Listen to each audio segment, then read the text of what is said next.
Good morning, everyone. My name is Sumeshwar. I welcome all of you on behalf of Art of Living Organization योग Vasishtha morning session. नमस्ते, मैं सोमेश्वर आप सभी का art of living संस्था की तरफ से योग वाशिष्ठ के सुबह के सत्र में स्वागत करता हूँ। रोज की तरह आज के सत्र की भी शुरुआत ओंकार का उच्चारण करके करेंगे। Today we are 115। आज हम लोग 115वें सत्र पे पहुंच चुके हैं and will be concluding the chapter number 6 जो अपना निर्वाण प्रकरण जो है पूर्वार्ध, उसका आज हम लोग समापन करेंगे। सब चैप्टर नंबर देखा तो 88 सब चैप्टर नंबर जो है, जहाँ पे वशिष्ठ मुनि जो के उपदेश से जो राम शक्तिपात समाधि का अनुभव करते हैं उसके बारे में देखेंगे। राम जी का भावी चरित्र कैसे होता है वो देखेंगे। अभी हम लोग स्टार्टिंग में देखा था कि जिस तरह से महर्षि वाल्मीकि, मुनि वाल्मीकि जो थे, वह अपने पुत्र भरद्वाज जो थे उनको यह जो योग वाशिष्ठ की जो कथा है उसको सुना रहे हैं। तो the dialogue is happening between the Rama and Vashishtha which is inside the Yoga Vashishtha, जो कि वाल्मीकि इन्हें बता रहे, भरद्वाज को सुना रहे। तो नाउ भरद्वाज और वाल्मीकि इनका क्या संवाद होता है, वशिष्ठ मुनि और विश्वामित्र इनका क्या संवाद होता है, यह सारी चीजें आज हम लोग आज के चैप्टर में देखेंगे। So let's begin our session. अपना सेशन को, सत्र को शुरू करते हैं 3 बार ओंकार का उच्चारण करके। अपने सारे जूम के पार्टिसिपेंट, अपने सारे फेसबुक के व्यूवर्स और अपने सारे यूट्यूब के व्यूवर्स, इन सभी का भी आज के इस सत्र में स्वागत है। Let's all close our eyes. आंखें बंद कर ले, आराम से बैठ जाए, रीढ़ की हड्डी सीधी कर ले, गर्दन सीधी, शोल्डर्स रिलैक्स्ड, और अपना पूरा ध्यान अपने सांस के ऊपर ले आए। एक साधारण सांस अंदर ले और छोड़ दे। एक गहरी लंबी सांस अंदर ले, पूरी तरह से छोड़ दे, खाली हो जाए।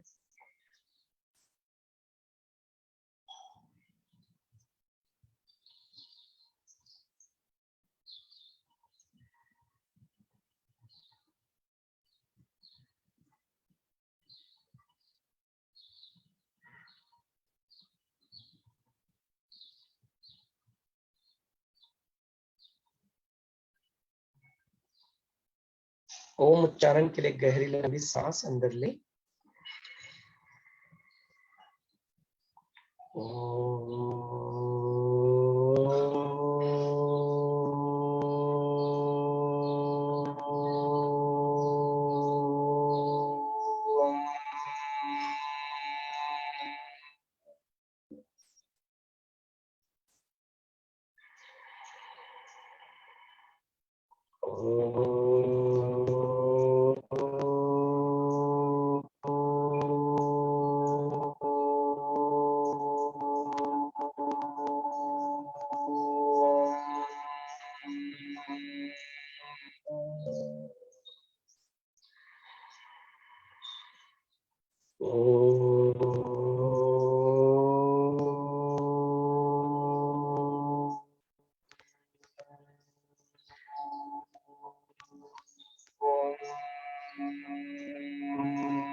गुरु शक्ति का आवाहन कर ले।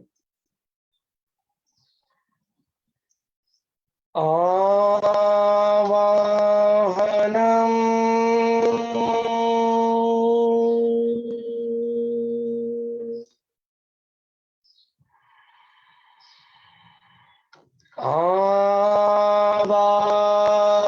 आवाहनम्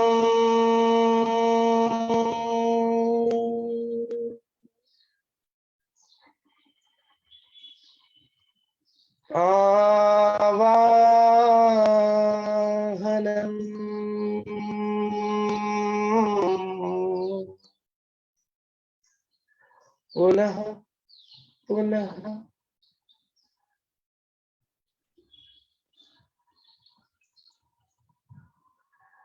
सच्चिदानंद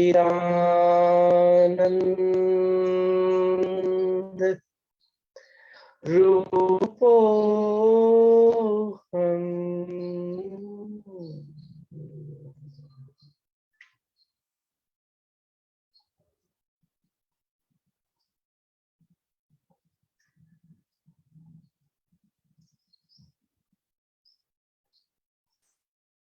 Let's express our gratitude. गुरु वंदना कर ले। गुरुर्ब्रह्मा गुरुर्विष्णु गुरुर्देवो महेश्वरः गुरुर्साक्षात् परब्रह्म तस्मै श्री गुरवे नमः। तस्मै श्री श्री गुरवे नमः।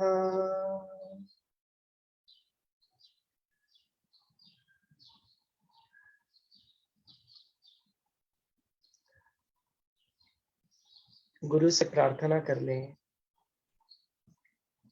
अपने मुख से निकलने वाले हर एक शब्द, हर एक वाणी, जो भी क्रियाएं घटित हो रही है वो भी, और जो मन के अंदर विचार आ रहे हैं वो भी, अपने बुद्धि के अंदर जागृत होने वाला विवेक और अपने स्मृति के अंदर तैयार हो रहे संस्कार, यदि आप नए संस्कारों को होने दे रहे हो तो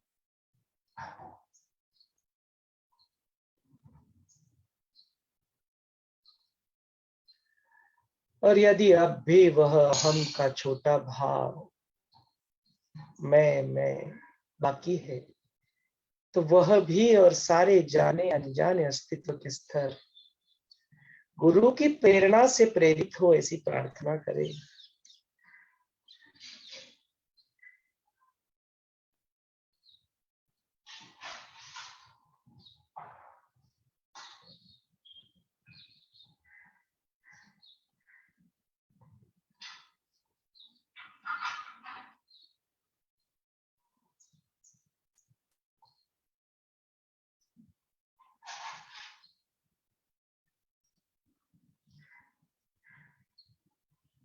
यह बंधन, यह मुक्त,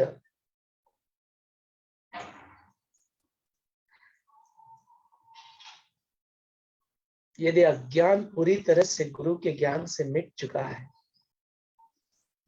तो यह उर्वरित जीवन भी गुरु की प्रेरणा से प्रेरित हो। उसी गुरु तत्व का, उसी गुरु का सानिध्य अंदर और बाहर महसूस करते हुए धीरे धीरे अपनी प्यारी सी आंखें खोल सकते हो। Slowly and gradually you may open your eyes.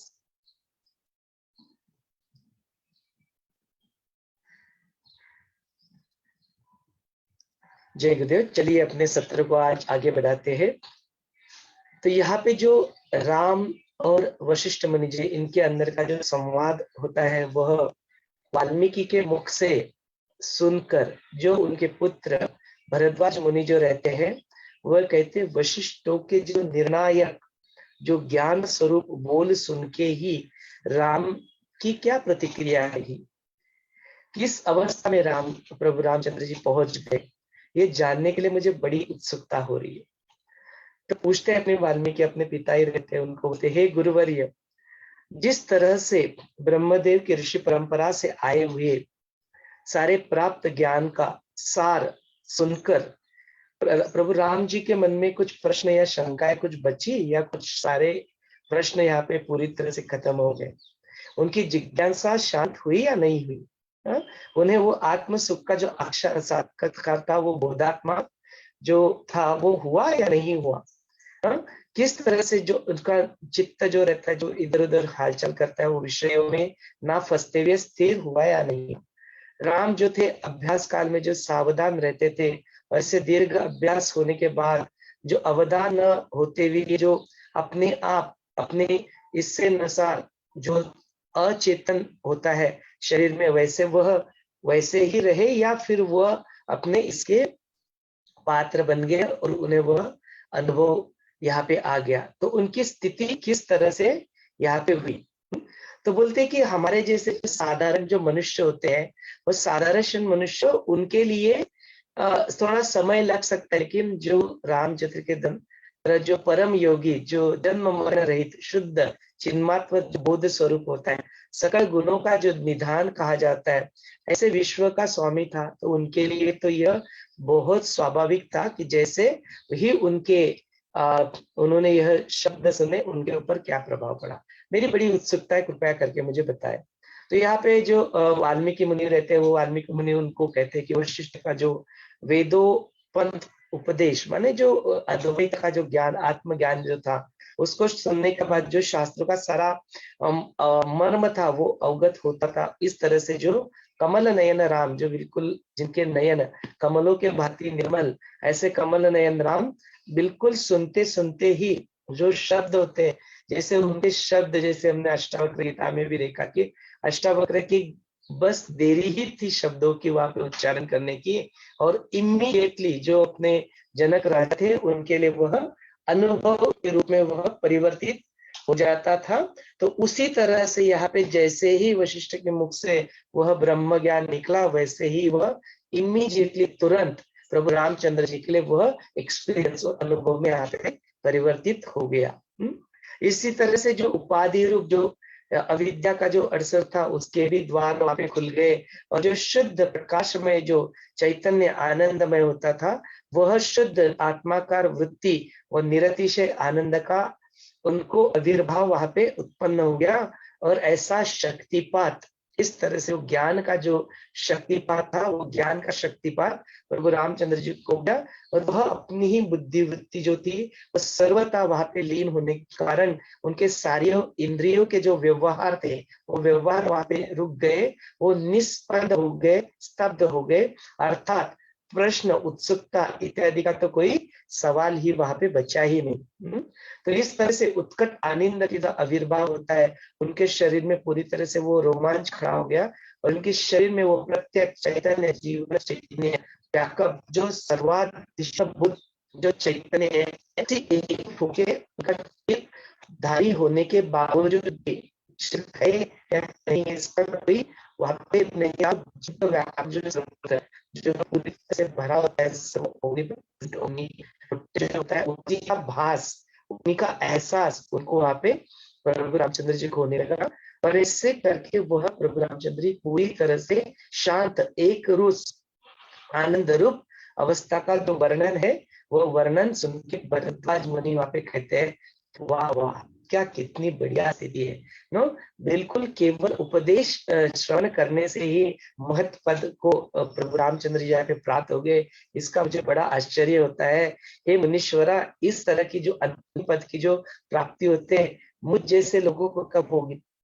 मुझ जैसे देखो, वो मुनि है, भरद्वाज है, उसके बावजूद भी देखो बोलते कि वह तो परमात्मा का स्वरूप थे, हम जैसे अज्ञानी, बोलते हम जैसे अविवेकी, गर्विष्ठ, मूर्ख, अल्पज्ञ जो होते हैं, उन्हें यह जो ब्रह्मदेव से जो प्राप्त हुआ है, यह सर्वश्रेष्ठ जो होता है, वैसे प्रार्थना, ऐसी इच्छा, ये हम लोग कैसे होगा, ये राम की जो अवस्था है, ये हमें कैसे प्राप्त होगी।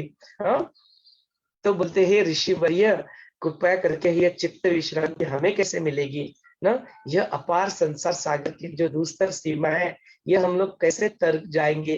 कृपा करके हमें भी ये सारी चीजें आप बताओ कि आपने वशिष्ठ मुनि तो राम जी को बताया, तो राम जी की तो अवस्था तो अलग थी, वो तो परमात्मा के ही अवतार थे, उन्हें वह बताया, उन्हें तो तुरंत वो पल्ले पड़ गया, सुनते सुनते ही मुक्त हो गए। लेकिन हम जैसे जो लोग है, जो कॉमन जो लोग है, जो सामान्य जो लोग है, उन्हें सब कुछ क्या क्या करना पड़ेगा, उन्हें कैसे इस संसार की गति से वह ऐसे निकल सकते हैं। कृपया करके इसका मार्गदर्शन यहाँ पे करें। तो इसके बाद में वाल्मीकि उन्हें कहते हैं, हे भरद्वाजा, शुरुआत से ही यदि तुमने देखा कि जो राम की जो उदासीनता थी, जो मुमुक्ष व्यवहार था, जो राम के प्रश्न और उसको अनुलक्षण करके जो दृष्टांत वशिष्ठ मुनि ने जो यहाँ पे बताए तत्वोपदेश के रूप में, उसी सर्व को तुमने सुना है। अभी तुम क्या करो, उसको अपनी बुद्धि से तुम विचार करो।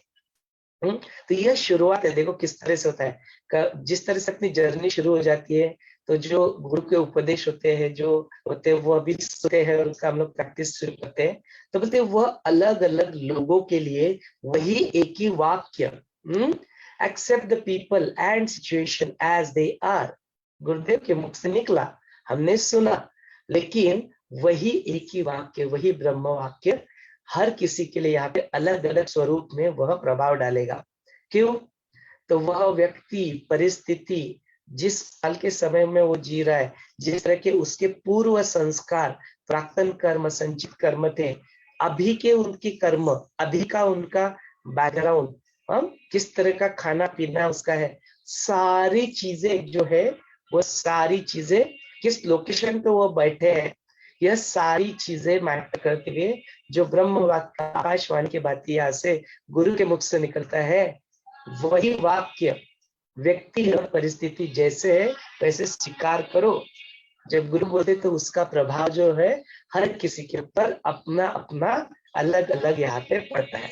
तो यही चीज होती है, इसी की कारण जो सारे जो तत्वोपदेश थे, तुम अपनी पर्सपेक्टिव से उसको विचार करो कि तुम्हारा जो बुद्धि है वह कब तक, कब विवेक वहां पे है, प्रज्ञा वहां पे है, नहीं है, किस तरह से उसकी स्थिति है, उसकी तरह से तुम अपने पर्सपेक्टिव से उसका विचार करो और फिर उसके लिए देखो, उसकी तरह से उसका अनुचिंतन करो ना। तब जाके पता चलेगा कि जाना तो सबको दिल्ली ही है, लेकिन कोई नोएडा में बैठा हुआ है, कोई न्यूयॉर्क में बैठा है और कोई मुंबई में बैठा है। कोई अपने बुलेट कार लेके चल रहा है, कोई एरोप्लेन में चला हुआ है, कोई ट्रेन लेके चल रहा है। तो जाना सबको दिल्ली ही है, सब लोग दिल्ली आखिर पहुंच ही जाएंगे, लेकिन जो प्रक्रिया जो करनी है, जिस तरह का प्लानिंग करना है, वो कैसे प्लानिंग करना पड़ेगा। जो नोएडा वाला होगा उसका अलग प्लानिंग रहेगा, मुंबई वाला का उसका अलग प्लानिंग रहेगा, जो अपना न्यूयॉर्क में बैठा है उसका अलग प्लानिंग रहेगा। तो जहां पे पहुंचना है, वहां पे पहुंचने के लिए जब रिजर्वेशन के वेबसाइट पे जाते हो और पूछते हो दिल्ली जाना था, तो वहां पे एक कंपलसरी फील्ड भरना पड़ता है कि तुम कहाँ हो, अभी तुम कहाँ हो, नोएडा हो, मुंबई हो या न्यूयॉर्क हो, कहाँ पे हो। तो वो सोर्स तुम्हारा वहां पे हमको देना पड़ता है, जब जाके रिजर्वेशन का टिकट मिलता है, तब जाके पास मिलती है, तब जाके टिकट मिलता है। तो ये बात है कि अब आपने सुन लिया, अभी आपको अपना प्रवास जो जर्नी शुरू करना है, तो अपने बारे में देखो ना कि आप कितने पानी में हो, आप कहाँ पे हो, उसको देखो और फिर उसको देख के फिर क्या करो, तुम अपना प्रवास वहां पे शुरू करो। तो यही बोलते हैं कि जो सगुणोपासना होती है, गुणों से ही कर्म पाशों का जो होता है वो नाश होता है। तो देखो अभी जर्नी कहाँ पे आ गई है। पहले तो कई बार हमने सुना कि जो जप, तप, पूजा, व्रत इत्यादि एक्सेट्रा, इन सब करने से कुछ नहीं होगा, इन सब करने से आत्मज्ञान का प्राप्ति होगा, ऐसे तुमको लग रहा है, तो इससे से नहीं होगा, तुम्हें और कुछ करना पड़ेगा, उसको तुम करो, अपने स्व प्रयत्न को करो, अपना पुरुषार्थ करो, अपना जो मोक्ष के जो चार द्वारपाल है, जो गुरु का उपदेश है, उसके ऊपर तुम चलो। ये सब सुना। अभी थोड़ा सा जर्नी इज टेकिंग बैक कि जब पूरी तरह से, यदि आपको इस बात का कोई बैकग्राउंड ही नहीं है, कुछ ऐसे, it's like you are starting your journey first time, then how you should be, and that starting of the point until you reach, माने अभी 20 तारीख यदि आज नवंबर है, तो 21 नवंबर को यदि आप एनलाइटन होने वाले हो, तो 20 तारीख की जो स्थिति है और आज जो स्थिति है, वो भी पूरी स्थिति जिस वक्त आपने शुरू किया था, उसके पूरे सारा जो वक्त है, उसको आपको ये सारी चीजें करनी पड़ेगी। ऐसा नहीं कि मैं तो हो गया, मैं तो प्योर हो गया, अभी जस्ट एनलाइटनमेंट के पास ही हूँ, अभी मुझे ये नहीं किया तो चल जाएगा, ऐसी कोई स्थिति नहीं, बिकॉज वी नेवर नो। हाँ, वो जो स्प्राउट है वो कब स्प्राउट होगा हमें नहीं पता। तो बोलते उस तक, जब तक वो पूरी तरह से स्प्राउट ना हो जाए, जिस तरह से आत्मज्ञान और सेल्फ रियलाइजेशन ना हो जाए, तब तक बोलते ये सारी चीजें तुम करो। क्या करो? तो अभी वहां पे बताया गया है कि उपासना जो है वह जो सगुण रूप में भी जो उपासना हम लोग करते हैं, निर्गुण को तो पाना है। और आत्मा जो निर्गुण है, जिसका कोई वहां पे रूप नहीं है, रंग नहीं है, जिसका कोई आकार नहीं है, जो निराकार है, जिसका कोई आदि नहीं है, अंत नहीं है, वह जो है अनंत, उसी में अगर जाना है, उसमें स्थित होना है, तो पहले पहले इस पद को पकड़ लो, बोलते उसको ले लो। तो बोलते क्या करो फिर? जो आदमी अनादि जो कर्म संस्कार है, उसका जो बंधन रूप का जो पाश, जो इग्नोरेंस के जो बादल है, जो माया का जो पूरा आवरण यहाँ पे बना हुआ है, सारी प्राणियों में जो पशुओं के भांति जो बंधन डालने वाला पाश यहाँ पे बना हुआ है, वह पाश जिनके हाथ में जिसका सोर्स होता है, वही जगत गुरु, वही पशुपति परमेश्वर की प्रथम तुम क्या करो? आराधना करो, उपासना करो, उसी को पकड़ लो। उसी को पकड़ के तुम सारी चीजें पहले करना शुरू कर दो। तो वह अर्धनारी नटेश्वर है इत्यादि जो रूपे धारण करने वाला जो सगुण साकार जो देव होता है, उसका तुम भजन करो, पूजन करो, जो तो तुम्हारे जो कर्म पाश होते हैं वह नष्ट हो जाएंगे, चित्त शुद्ध प्रसन्न हो जाएगा। एंड देन फिर जो निराकार परम तत्व है, उसको उसकी गति तुम्हारे लिए सहज हो जाएगी, उसकी स्थिति तुम्हारे सहज होता है। तो बोलते ईश्वर जो उपासना है, यह ईश्वर उपासना जो शुद्ध चित्त होते हैं उसके बल के ऊपर जो सहस्त्रावधि जो व्योमोह यहाँ पे उसरते रहते हैं, भ्रमिष्ट यहाँ पे करते रहते हैं, आपको एक बधिर की भांति बना देते हैं, आप उसी में फिर से जाते हैं और उसी से अधोगति की तरफ जाने वाला यह जो अज्ञान होता है, यह बड़ा जबरदस्त होता है। इसकी शक्ति को तुम जीतकर शास्त्र और गुरु जो होते इनके ऊपर विश्वास रखकर जो मनोनिग्रह के जो उपाय जो है, नियम यम नियम आदि जो है, योग प्राणायाम अपना हम लोग करते हैं ना, योग प्राणायाम साधना सेवा सत्संग, सारे जो मार्ग होते क्षण क्षण इसके ऊपर उसके ऊपर कॉन्टेम्पलेट करके उसी की प्रैक्टिस करके क्षण क्षण में तुम यह जो चीज है उसको स्थिर करने का प्रयास करो, उसकी प्रैक्टिस करो, स्वाध्याय करो, वाचन श्रवण मनन निधिध्यासा, यह पूरी प्रक्रिया अपनी सारी प्रैक्टिसेस इसको तुम बरकरार रखो, जब तक ना तुम्हें वो प्रत्येक आत्मा जो स्वतः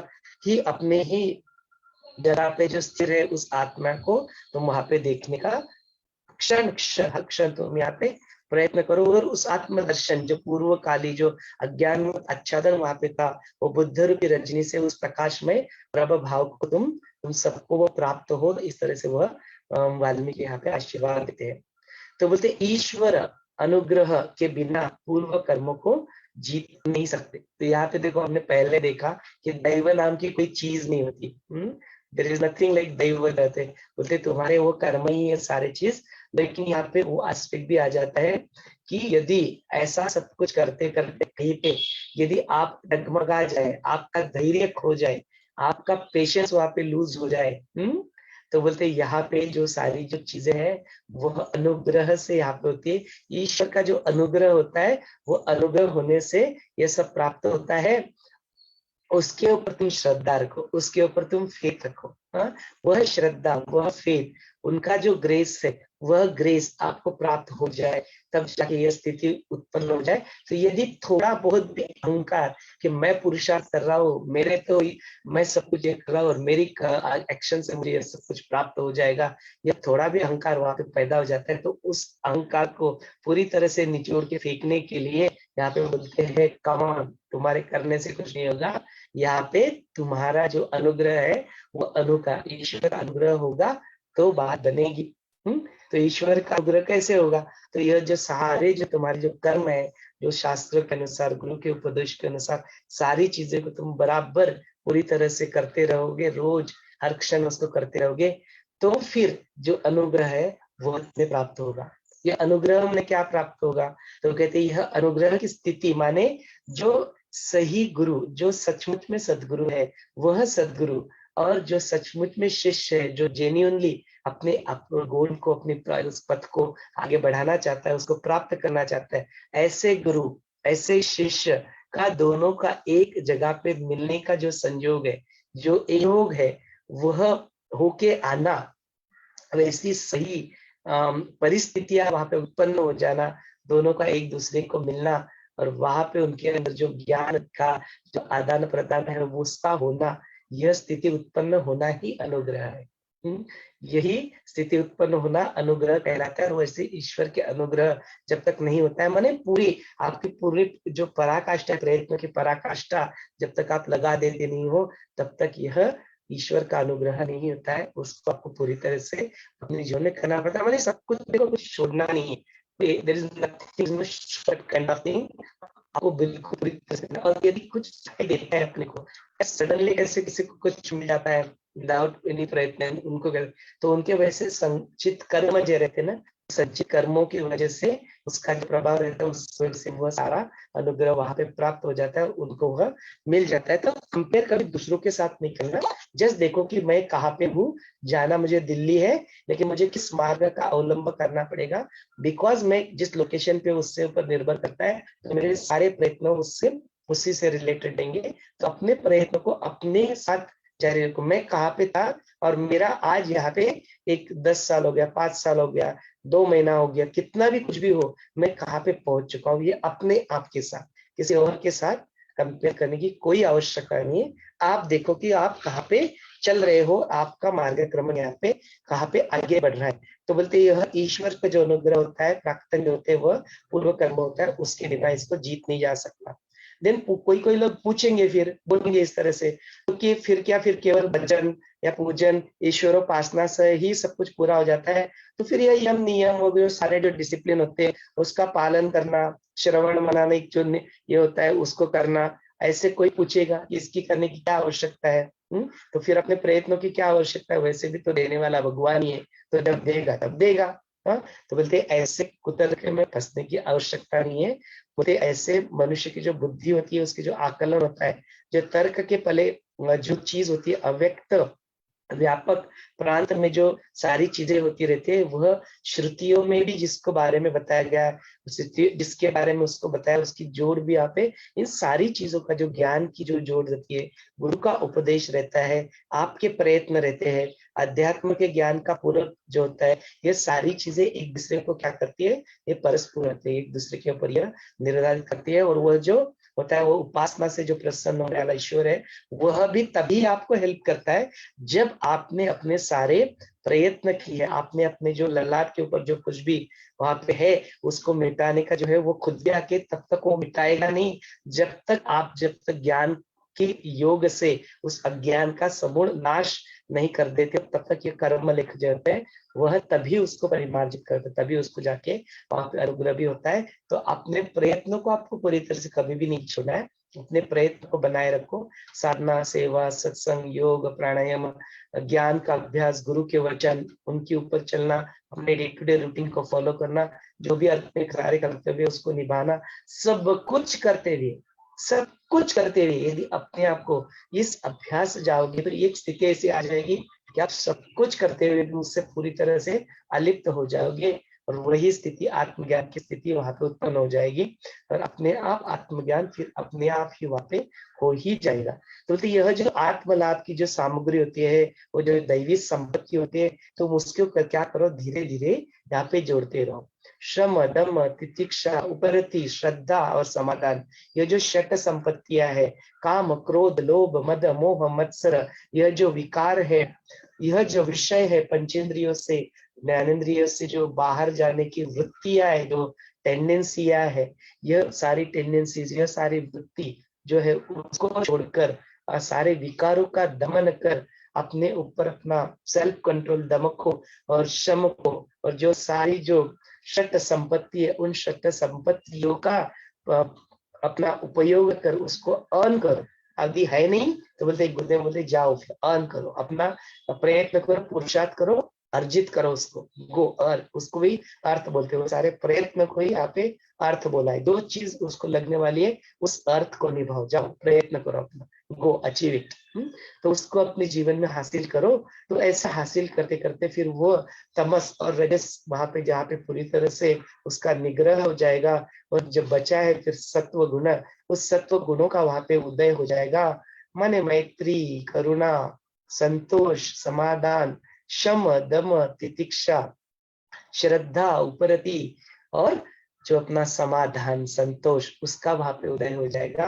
ये आपकी जर्नी जो है, मैं कौन हूँ, मेरे जीवन का उद्देश्य क्या है, अज्ञान की सारी जो 7 भूमिका है, वह धीरे धीरे धीरे उससे बाहर निकलकर ज्ञान की जो 7 भूमिका है, उसमें आप आगे बढ़ने लगोगे। और एक ऐसे दिन, ऐसे परिस्थिति, ऐसा क्षण आपके भी जीवन में आ जाएगा कि यही है, यही वो पल है जब आपको पूरी तरह से आप इन सारे बंधनों से अपने आप को मुक्त पाओगे। और वही एक स्थिति होती है, वैसा करते करते करते करते आप इन सारी साधनों को, यहाँ पे कह करते हैं वाल्मीकि भारद्वाज को, कि इन सबको तुम जोड़ते जाओ, ये सबका जो एक रूप हो जाएगा, ये सबकी शक्ति एक साथ जो हो जाएगी, वही ईश्वरी शक्ति होती है। वही ईश्वरी शक्ति ही फिर अनुग्रह करेगी।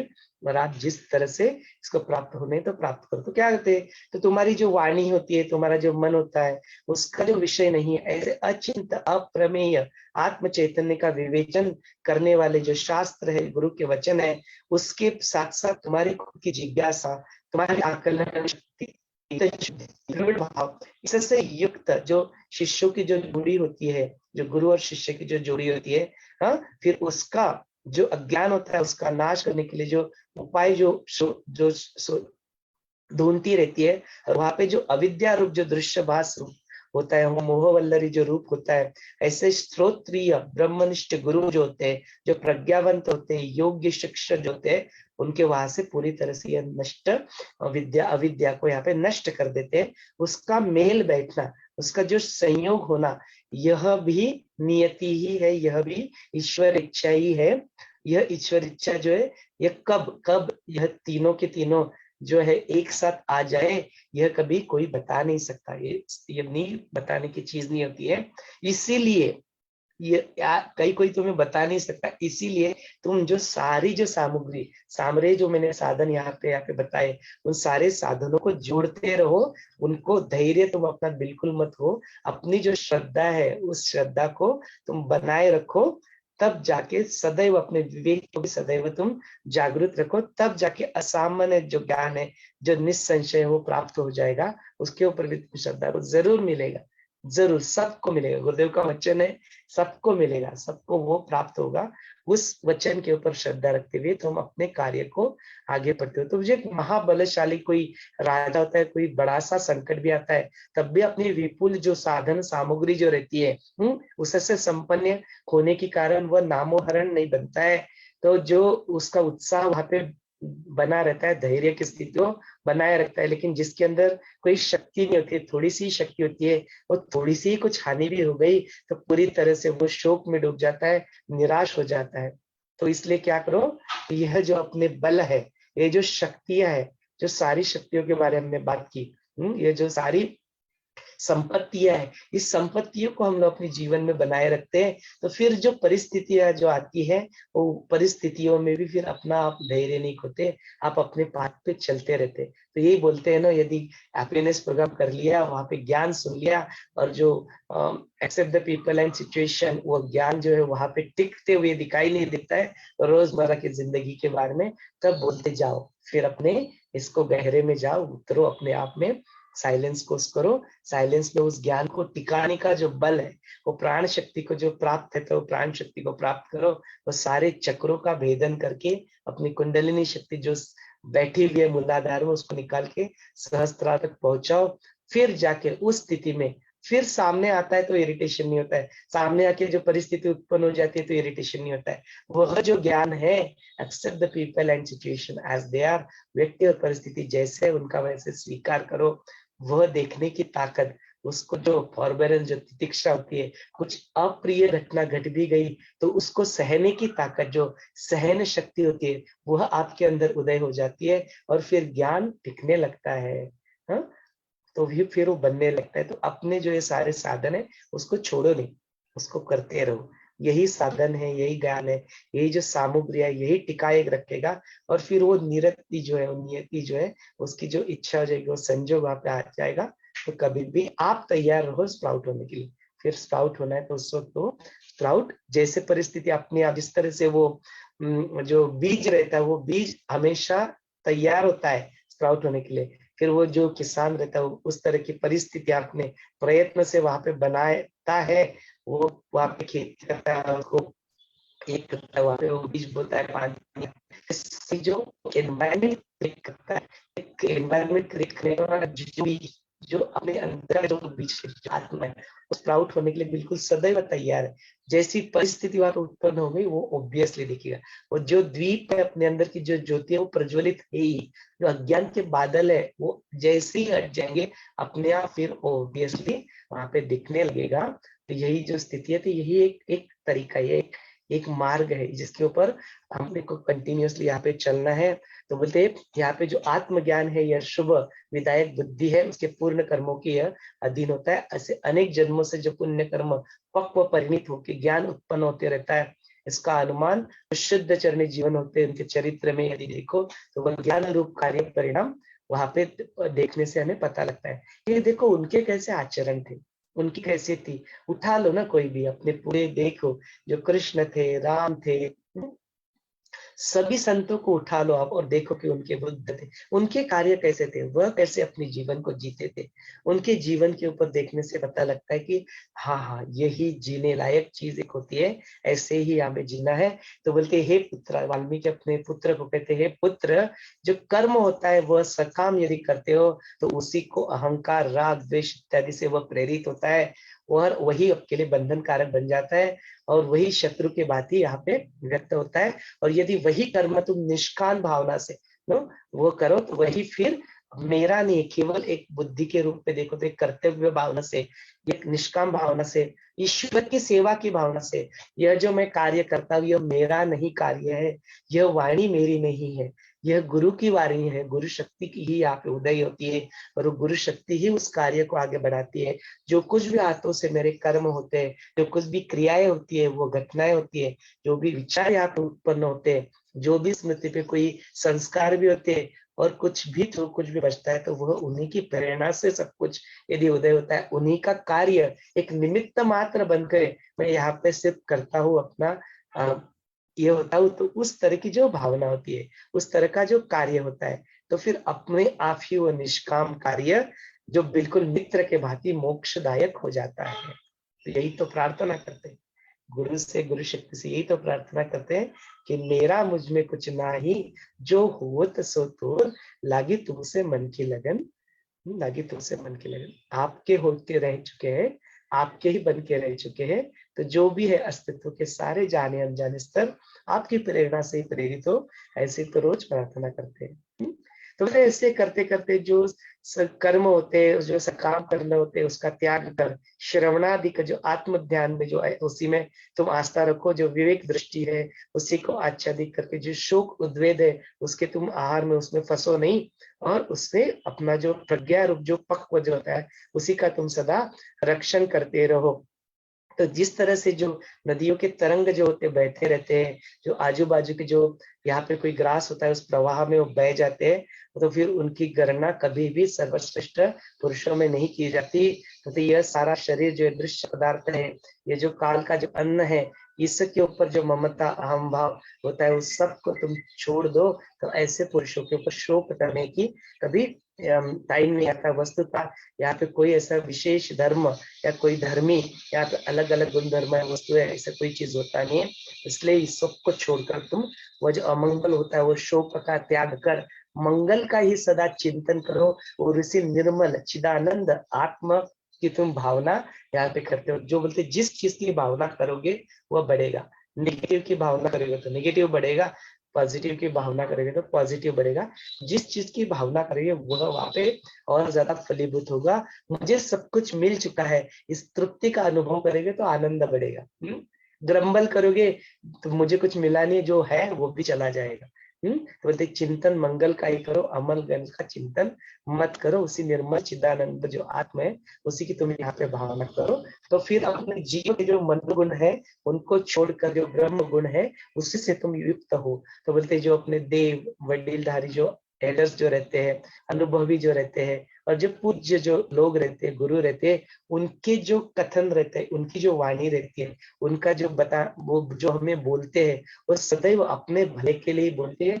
उनकी वाणी के ऊपर, उनके ऊपर तुम श्रद्धा रखो। तो बोलते यह श्रद्धा रखने से जो श्रुति वचन है, उनका तुम वहां पे आदर करो, तो जो अंतःकरण है वो अपने आप मृदु और वह अंतःकरण अपने आप विनयशील होने लगेगा। जो सारे जो सत्व गुण है, मैत्री, करुणा, हम सारे जो सत्व गुण है वो अपने आप वहां पे उसका उदय होने लगेगा। ऐसे पुरुष जो होते हैं वह, उनके ऊपर जो ईश्वर होते हैं वह प्रसन्न होते हैं। ईश्वर का प्रसन्न होना करे माने क्या, जो अपने अंदर के जो आत्मा है, जो अंदर के जो ईश्वर है, वो सारे अज्ञान स्वरूप जो सारी चीजें अपने आप मिटने लगती है, तो वो उतने ज्यादा नर का नारायण बनने की जो प्रक्रिया है, जो हमने कल भी पूरा डिटेल में उसका वर्णन देखा, वो प्रक्रिया से गुजरते गुजरे वो नारायण फिर अपने आप ही वो उदय हो ही जाता है। जो आत्मा होता है उसकी जो ज्योति होती है वो फिर अपने आप ही प्रकाशमान तो ऑलरेडी ही है। आपके कहने या ना कहने से वो प्रकाशमान नहीं बनती। आपके कहने या कहने से वो चैतन्य होता है नहीं, नहीं होता ऐसी बात नहीं, वो होता ही है। ईश्वर तो सदैव आपके साथ ही है। तो उसकी जो अनुग्रह माने उसका जो उदय है वो आप ही ऊपर डिपेंड करता है कि आप अपने अग्निवंश को किस तरह से निकालते हो। उसकी वजह से वो अपने आप वो ईश्वर जो है वो आपके ऊपर प्रसन्न हो जाएगा। ईश्वर प्रसन्न हो जाएगा माने उसका अस्तित्व को आपके पता लग जाएगा, उसका अस्तित्व तो ऑलरेडी ऑलरेडी ही है। तो बोलते यह भरद्वाजा जो संसार भ्रम है उसका निवृत्ति का उपाय अभी तुम्हें ध्यान में तो आ ही गया होगा।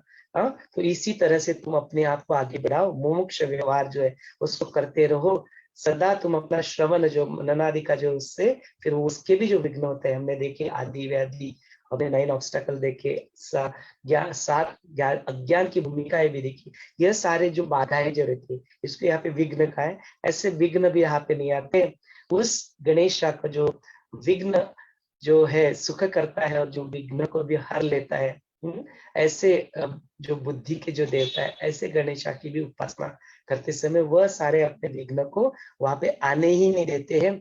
ऐसे चित्त का जो विक्षेप होता है उसको होने ही नहीं देते। ऐसे सारे के सारे तुम कर्म अपने सारे एक्शन है उसको करते रहो। काम में निषिद्ध और जो दृष्टि विक्षेप यहाँ पे उत्पन्न होता है ऐसे कर्म तुम करो ही मत, ऐसे एक्शन ही मत करो जिससे यह विक्षेप यहाँ पे उत्पन्न होता है। तो सब अपने मन के जो गुण होते हैं, तो मनो का गुण क्या है, चंचलता, इधर उधर भागना, हाँ मुझे ये संकल्प लेना, उसको ये मुझे करना, एक बात पूरी नहीं हुई दूसरी बात के पीछे भागना, वो पूरी हो गई तो तीसरी बात के पीछे भागना, और पास में दौड़ते रहना, फ्यूचर में दौड़ते रहना। ये सारे जो मन के जो चित्त के जो गुण होते हैं उन सारे गुणों को छोड़ के तुम तो ब्रह्म गुण में तुम युक्त हो जाओ। सारे जो इंद्रियों का जो समुदाय है ये जो देह रूप में, इसको तुम पूरी तरह से शांत कर दो। सर्वव्यापी जो ब्रह्म है, जो देह, इंद्रिय, प्राण, मन और बुद्धि, इन चारों कोशों के परे जो है वह आनंद कोश है। तुम उसी को पकड़ो। तुम लोग पंचकोश मेडिटेशन तो करते ही है, जो अपना प्राणमय कोश, अन्नमय कोश, उसके बाद में प्राणमय कोश, उसके बाद में मनोमय कोश, इसके बाद में ज्ञानमय कोश, और उसके जो अमय कोश, इन सारे कोशों जब हम बुद्धि में ध्यान करते हैं तो ये सारे को निकाल के जो अन्नमय कोश है उसमें स्थित कर देते हैं। उस वक्त जो शांति का अनुभव होता है, उस वक्त जो अपने आप में जो प्रेम और शांति और जो आनंद का अनुभव हम लोग वहां पे लेते हैं, तो बोलते उसी सारे कोश यानी सारे कोशों के परे जो चीज है वह वही तो अधिष्ठान भूत आत्मा, वही तो अधिष्ठान तो ब्रह्म है, वही मैं हूँ। इसका सदा तुम क्या करो, योगाभ्यास करके, ज्ञान निधिध्यास करके, मुमुक्ष व्यवहार करके, इस मन के सारे गुणों का अस्त करके, यह जो परमात्मा तत्व है इसके अलावा कोई और उपलब्ध ही नहीं होता है, इसके बारे में तुम ध्यान करो, इसी का ही तुम ध्यान करो। यह इस तरह से इसकी भांति ही है जिस तरह से कोई अग्नि वहां पे जल रहा है और अग्नि में यज्ञ में आपने कुछ वहां पे प्रविष्ट कर दिया, सामग्री वहां पे डाल दी, फिर बचता क्या है, तो अग्नि में कुछ डाल दिया तो बचता है वो भी अग्नि ही होता है। अग्नि के अलावा और कुछ वहां पे बचता ही नहीं, अग्नि स्वरूप ही बन जाता है। वैसे ही चैतन्य में कुछ और डालो तो वो चैतन्य ही बन जाता है, चैतन्य का ही स्वरूप होता है ना। ओम पूर्णमिदम पूर्ण, श्लोक ही है ना कि जो पूर्ण, जो पूर्ण से कुछ निकालो तो भी पूर्ण ही बचता है, पूर्ण के अंदर कुछ डालो तो भी पूर्ण ही रहता है। चैतन्य की स्थिति भी वैसी है, इसीलिए तो उसको इस तरह से व्यक्त किया है। तो चैतन्य में कुछ डालो तो चैतन्य बन जाता है, चैतन्य से कुछ निकालो तो भी पूर्ण वो चैतन्य वहां पे पूरा बचता ही रहता ही है। तो उसी की ध्यान करो, उसी का भावना करो, उसी से तुम वह तो किसी को बोलते कि दूध है, जो दूध है पानी है, और जैसे एक दूसरे में कर तो पर्पस का कैसे घुल मिल जाते हैं, एक दूसरे के साथ मिक्स हो जाते हैं। तो यह जो अलग अलग जो भाव की जो द्वंद्व रहता है, ये जो होते हैं सबको त्याग कर जो सर्व भाव से जो सदरूप है, जो नित्य है, जो आनंद रूप है, सर्व ज्ञान का जो रूप है, जो सभी परम का जो कारणों का कारण, वह परम कारण है। ऐसे मूल चैतन्य में तुम प्रविष्ट हो चुके हो, ऐसा ही सोचो, ऐसे ही रहो। और फिर इंद्रिय रहित, इंद्रिय रहित माने कर्म, जस्ट इंद्रिय को तोड़ तोड़ के फेंक नहीं देना है। इंद्रिय रहित माने उनकी जो टेंडेंसी, जो वृत्ति है, उनके जो विषयों के प्रति भागने की जो वृत्ति होती है, उसको छोड़कर इंद्रिय रहित, द्वंद्व रहित माने जो सारे, यह बंधन है, यह मोक्ष है, यह पाप है, यह पुण्य है, यह अच्छा है, यह बुरा है, यह मुझे चाहिए, यह मुझे नहीं चाहिए, यह मुझे अच्छा लगता है, यह मुझे अच्छा नहीं लगता, सारे प्रकार के द्वंद्व, anything that gets you into duality, सारे जो चीजें आपको द्वैत में जो फंसाते, ऐसे सारे द्वंद्वों को छोड़कर केवल सत्य संकल्प, पुण्य पाप शून्य, पर ज्योति स्वरूप, सर्वगत, शांत, निर्दोष, अखंड, क्रिया रहित, शुद्ध, ऐसे परम ब्रह्म, ब्रह्म ही मैं ही हूँ, इसी का सदा तुम क्या करो, ध्यान करो इत्यादि सारी जो चीजें, उसको जो हम लोग व्यक्त कर सकते हैं, आदि अनादि अनंत जो स्वरूप है, जो सर्वव्यापी स्वरूप है, जो निराकार है, जिसका कोई साथ नहीं है, एंड उस अनंत स्वरूप का तुम क्या करो, बैठ के ध्यान करो। उसी शिव में, उसी शिव का तुम यहाँ पे बैठ के ध्यान करो, तो फिर वह शुद्ध चरणी जो श्रवणादि कर्म होते, उसी में जो रत रहते हैं, ऐसे ही अभ्यासशील पुरुष फिर मुक्त हो जाते हैं। फिर वह जागृत, स्वप्न, जो सुषुप्त, ऐसे जो तीनों जो जानी होते, उस अवस्था को छोड़कर वह तुरीय आनंद होता है, उसी में वह प्रवेश कर लेते।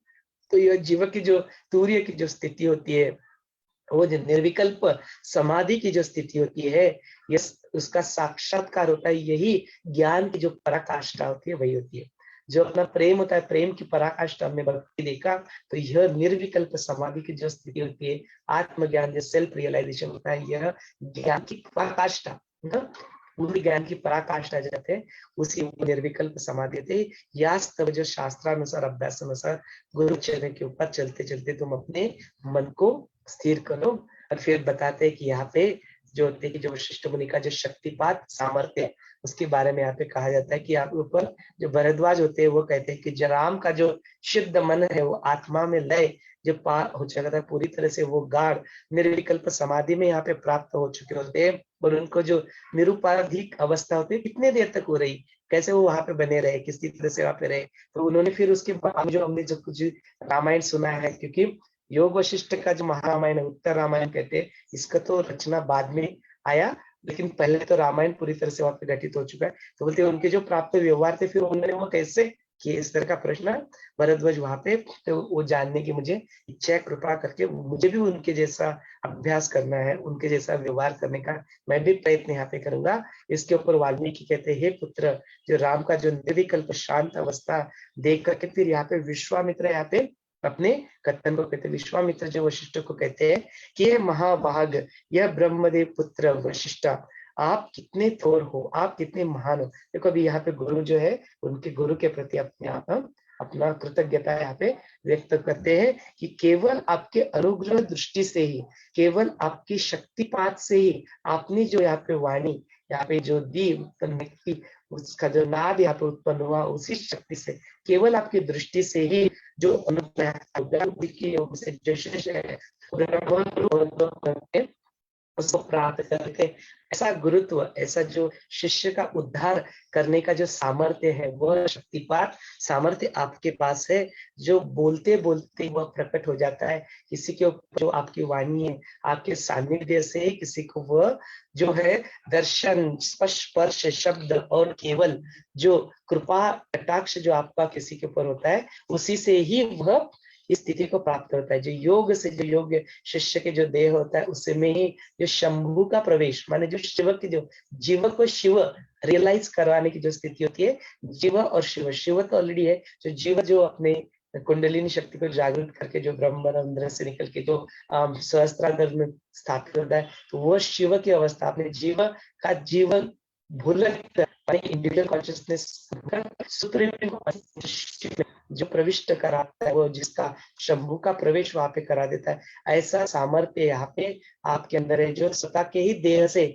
बाहर न निकलते हुए, जो शिष्य देह में जो उनकी कुंडलिनी शक्ति होती है, उस षट चक्र का भेद कर वो ब्रह्मरंध्र में जो पर शिव जो है उस जीव का संयोग उसके साथ जो करा देता है, और उसी तरह से जो उनके देहादि जो उपाधि उसका त्याग जो करा देता है, ब्रह्म पली के जो शुद्ध चैतन्य जो ब्रह्म है उसी में समावेश जो करा देता है।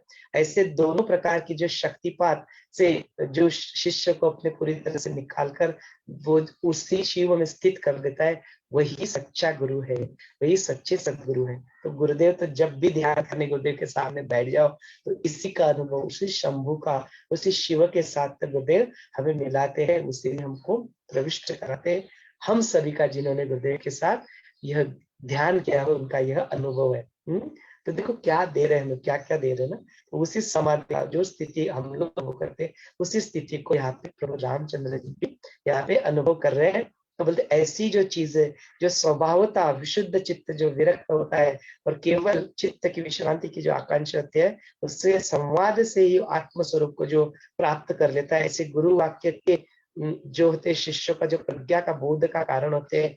नहीं तो फिर वह साधना सारा काम कर्म वासना ऐसे तीनों जो जो से जो प्राप्त होता है, जो सारा मल वहां पे होता है उसका निचरा होने के लिए साधकों के लिए यह उपदेश जो होता है पूर्ण आश्रय जो होता है जिसका सामर्थ्य होता है वह उसको फिर ले नहीं पाते। जो हमने देखा ना कि except the people and situation as they are, Gurudev कहते तो है लेकिन सबको वो पूरी तरह से फलीभूत क्यों होता है।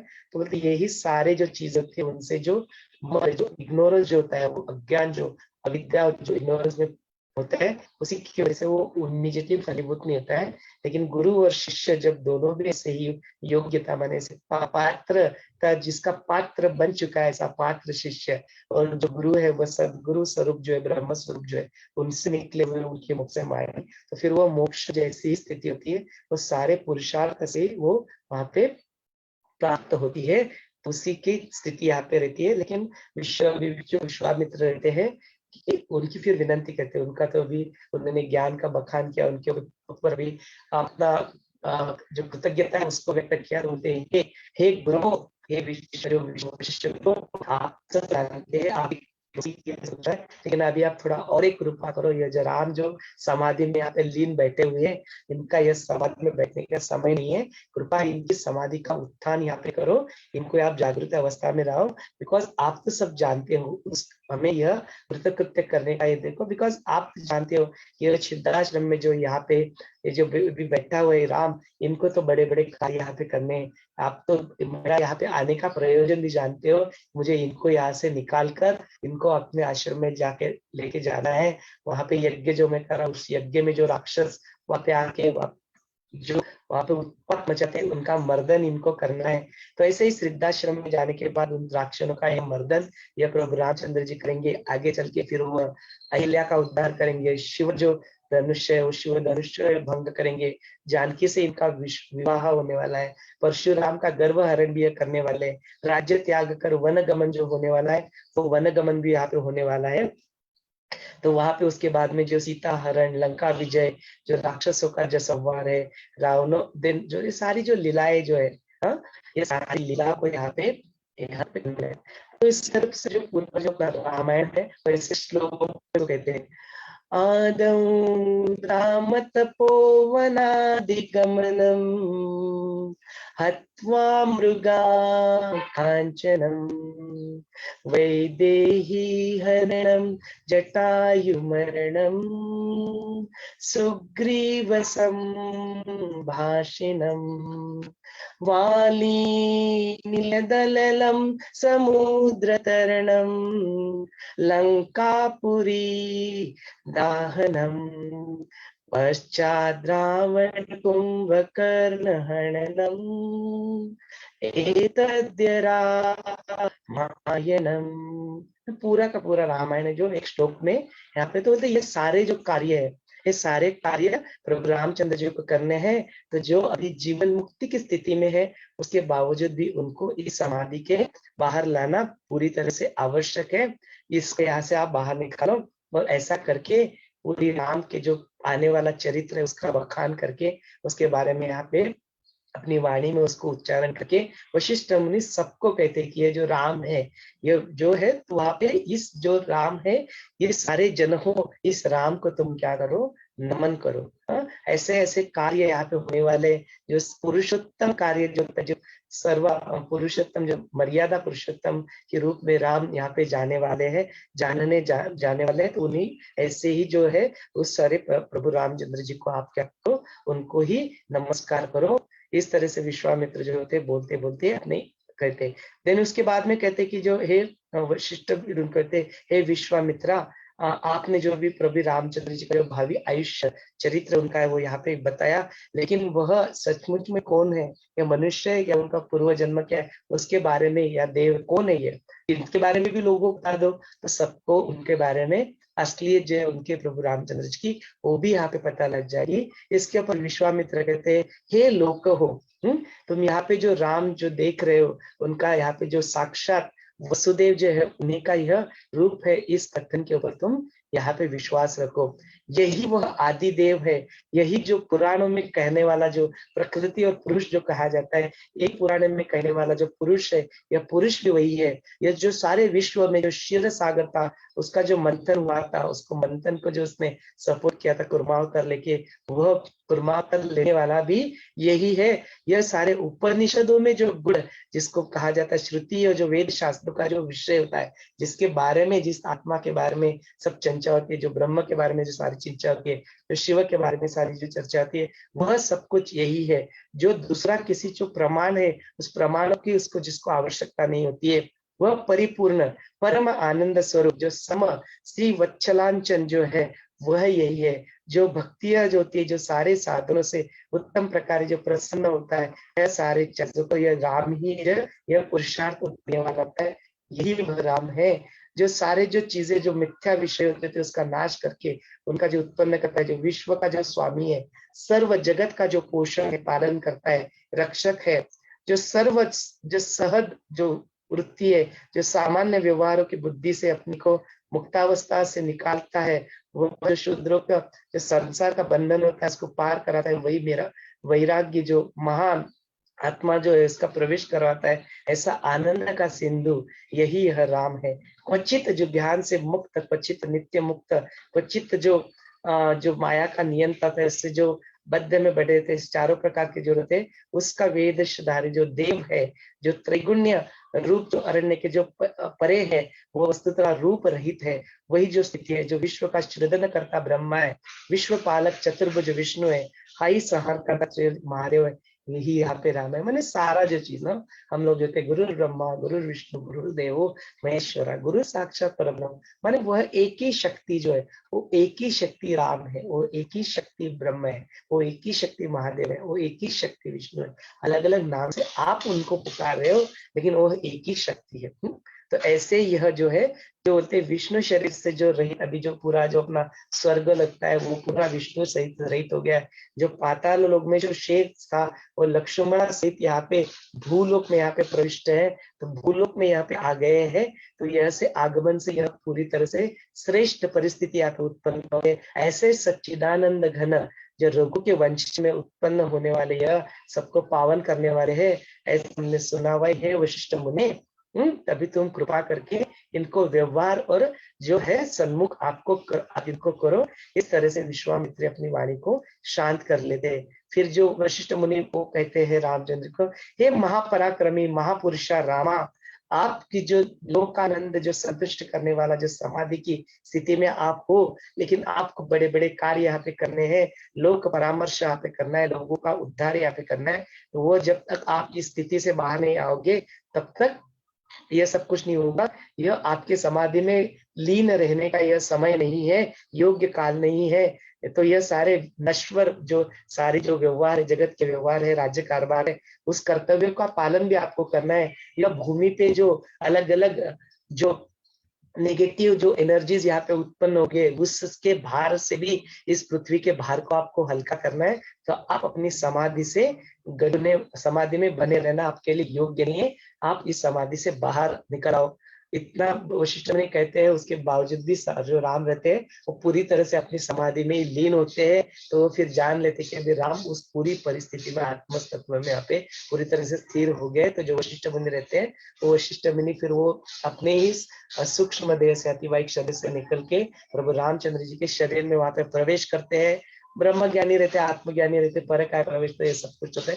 तो अपने आप में ही स्थित होते वहां पे उनके शरीर में जाके उनकी जो नाड़ियां रहती है, धमनियां रहती है, वहां पे वो स्पंदन वहां पे उत्पन्न करते हैं, उस कुंडलिनी शक्ति को स्पंदित करते हैं, और सारी उनकी नाड़ियां सब कुछ वहां पे होके वह प्रभु रामचंद्र जी रहते हैं, वह जागृत अवस्था को प्राप्त कर लेते हैं। जागृत अवस्था में आके इस तरह से सबको देखते हैं कि अभी तो वो आत्म का ज्ञान यहाँ पे मुझे मिल चुका है, अभी तो मैं अपने आप में पूरी तरह से स्थिर हो चुका हूँ, अब जाके ये लोग मुझे क्या कहने वाले हैं। इस मुद्रा से, बिल्कुल ऐसे शून्य मुद्रा से प्रभु रामचंद्र जी सबकी तरफ देखते रहते हैं और स्तब्ध होते हैं। उसके बाद में जो वशिष्ठ मुनि उनको कथन कहते हैं कि तुम्हें ऐसे ऐसे कार्य करने, ऐसे ऐसे अपने धर्मों को तुम्हें निभाना है। तो यहाँ पे बोलते गुरु वचनों का जो आदर है वो योग्य नहीं है। अब बोलते हैं, इसके बाद में वो फिर अपनी वाणी को वहां पे खोलते बोलते हैं कि हे प्रभु, आपकी प्रसाद से यह कुछ अमुक मुझे करना है या अमुक मुझे यह करना नहीं है, ऐसी स्थिति तो मेरी बची नहीं है, मेरे लिए विषय ही नहीं बचा है। लेकिन उसके बावजूद भी आपके वचनों का सदा सर्वदा आदर पूर्वक जो स्वीकार करना है, उसी सदवे गुरु वाक्य को जो है वही विधि है, और उसका पालन ना करना वही उल्लंघन है, वही निषेध है। ऐसे शास्त्र और पुराण कई बार यहाँ पे कथन करते हैं। तो इसी तरह से जो आप मेरे लिए, आप जो कहते हैं उसका मैं पालन करूंगा, ऐसा कह के वशिष्ठ मुनि के चरणों के ऊपर वह अपना मस्तक रख देते हैं। और सारे जो जन है, जो अब तक जो इस सब कुछ सुन रहे थे, उनको कहते हैं, अहो हे जन हो, अब सब लोग मेरी बात सुनो, नो आप सभी का कल्याण हो, उनको आशीर्वाद देते हैं। इस तरह से हम लोग कहते हैं ना, कोई भी ध्यान हो जाता है तो हम लोग कहते हैं लोका समस्ता सुखिनो भवन्तु, सबको आशीर्वाद देते हैं, सबके साथ शेयर करते हैं। वैसे ही बोलते हैं आप सभी का कल्याण हो। तो बोलते इस तरह से जो मेरा अत्यंत निश्चित जो एक निश्चय हो गया है, वो निर्णय मैं अभी आपको सुनाता हूँ, उस निर्णय को आप सुनो। तो बोलते आत्मज्ञान जो है, आत्मज्ञान और जो आत्मज्ञानी गुरु है, इससे श्रेष्ठ इस दुनिया में और कुछ भी नहीं है। आत्मज्ञान ही सर्वश्रेष्ठ है, वो आत्मज्ञान को देने वाला गुरु, हाँ, वह सदगुरु ही श्रेष्ठ, सर्वश्रेष्ठ है, इससे श्रेष्ठ और कुछ भी नहीं है। हाँ, यह पूरा, यह निचोड़ जो है, योग वशिष्ठ का जो पूरा निचोड़ है, उस निचोड़ को प्रभु रामचंद्र जी यहाँ पे कहते हैं। और इस राम का निश्चय उद्गार सुन के राज्य के सारे सिद्धाधिक जो मुनि रहते हैं, बोलते हे रामा, बिल्कुल बिल्कुल साधु साधु, हमारा भी यही निश्चय यहाँ पे हो चुका है। हाँ, यही निश्चय के साथ हम लोग भी यहाँ पे बने रहे। तो तुम्हारी जो संवाद है, उसकी कृपा विवेचन सुन के जो अनुभव सिद्ध जो कथन यहाँ पे क्या है, उसी से हमारा भी यह निश्चय पूरी तरह से यहाँ पे दृढ़ हो गया है। इस तरह से वो भी अपना उद्गार वहां पे निकालते हैं। यहाँ पे अपना जो छठा जो प्रकरण है, वो छठे प्रकरण निर्वाण प्रकरण का जो पूर्वार्ध है, उसका यहाँ पे हम लोग समापन करते हैं। कुछ क्षण के लिए अपनी आंखें बंद कर ले, और जो कुछ भी यहाँ पे मिला है उसके प्रति, अपने गुरु के प्रति पूरी तरह से कृतज्ञ हो जाए।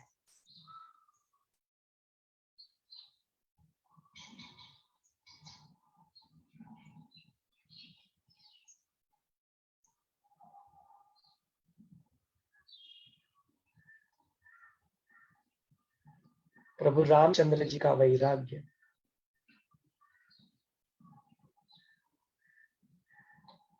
मुमुक्ष व्यवहार,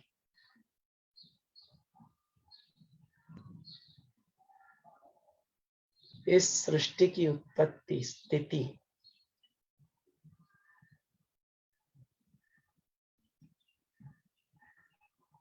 उपशम और गुरु वचनों के सारे मार्ग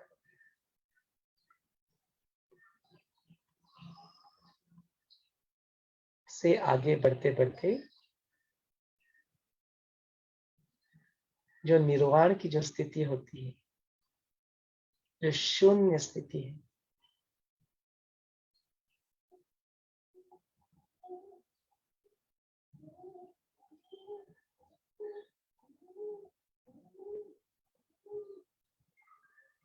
ऐसी स्थिति में ही अपने आप को पाए।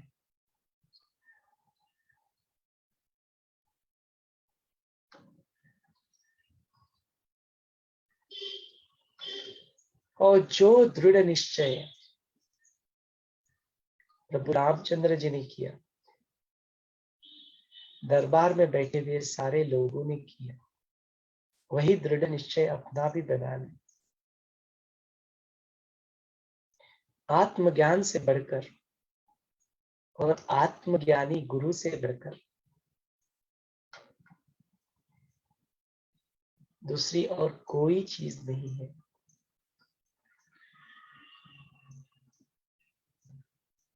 उससे श्रेष्ठ या उसके अलावा और कोई चीज है ही नहीं। आत्मज्ञान ही।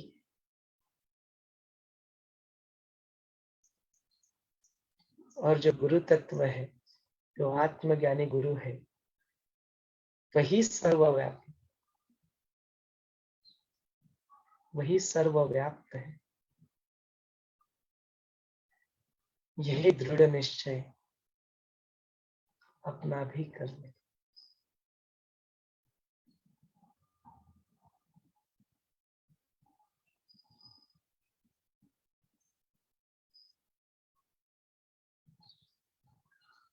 और इसी दृढ़ निश्चय से सभी को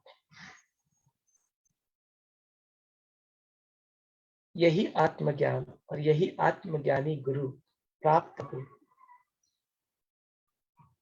ऐसी प्रार्थना भी करे और ऐसे आशीर्वाद भी दे।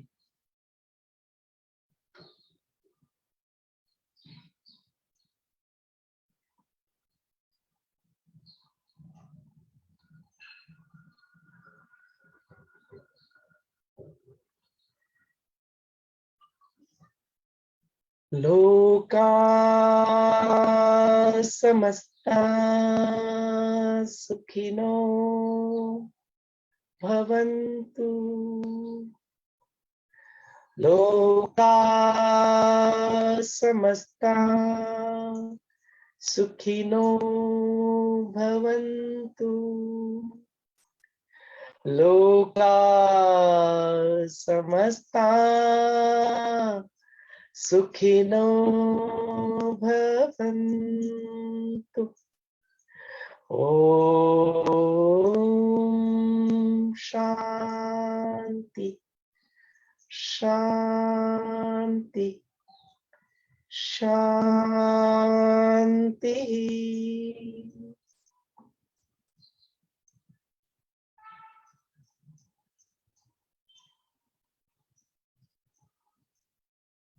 अपने शरीर एवं वातावरण के प्रति धीरे धीरे सजग होते हुए जब भी आपको पूर्णता का एहसास हो, अपनी आंखें खोल सकते हो।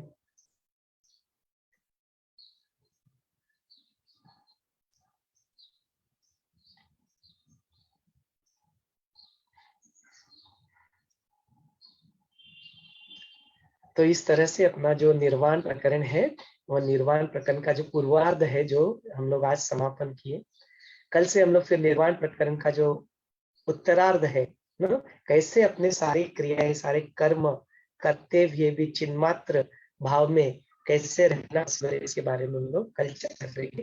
तो हम लोग कल देखेंगे। तो आज के सत्र को हम लोग अनम्यूट का ऑप्शन खुला कर देते हैं। हाँ, रीनेम का ऑप्शन भी खुला है। आप अपने आप को ही अनम्यूट करके अपने आप को व्यक्त करना है तो जरूर कर सकते हैं। यदि आपके मन में कुछ प्रश्न है तो उन प्रश्नों को भी पूछ सकते हैं। यदि आपको कुछ कंट्रीब्यूट करना है तो आपका अनुभव शेयर करना है, वो सब कुछ आप कर सकते हैं। It's up to you, over to you all. जय गुरुदेव।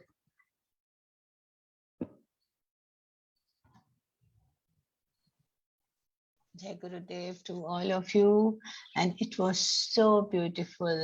You know, वो जो शून्य का जो experience है, that is what everybody has to go for actually. There is nothing else, and that is cannot वो express भी नहीं कर पाते हैं because it is so beyond the words and beyond everything. That no thing, that is what it is. That experience is what we have been experiencing today. So Mishwaji, thank you very much for, giving us that taste of it, I can tell you. Yeah, that fragrance, that taste. So it was very good, and we saw in the beginning, शुरू में हमने कैसे देखा कि कैसे अगर दिल्ली जाना है तो हर एक अपने अपने रास्ते से जाके दिल्ली पहुंचता है. That is so beautiful.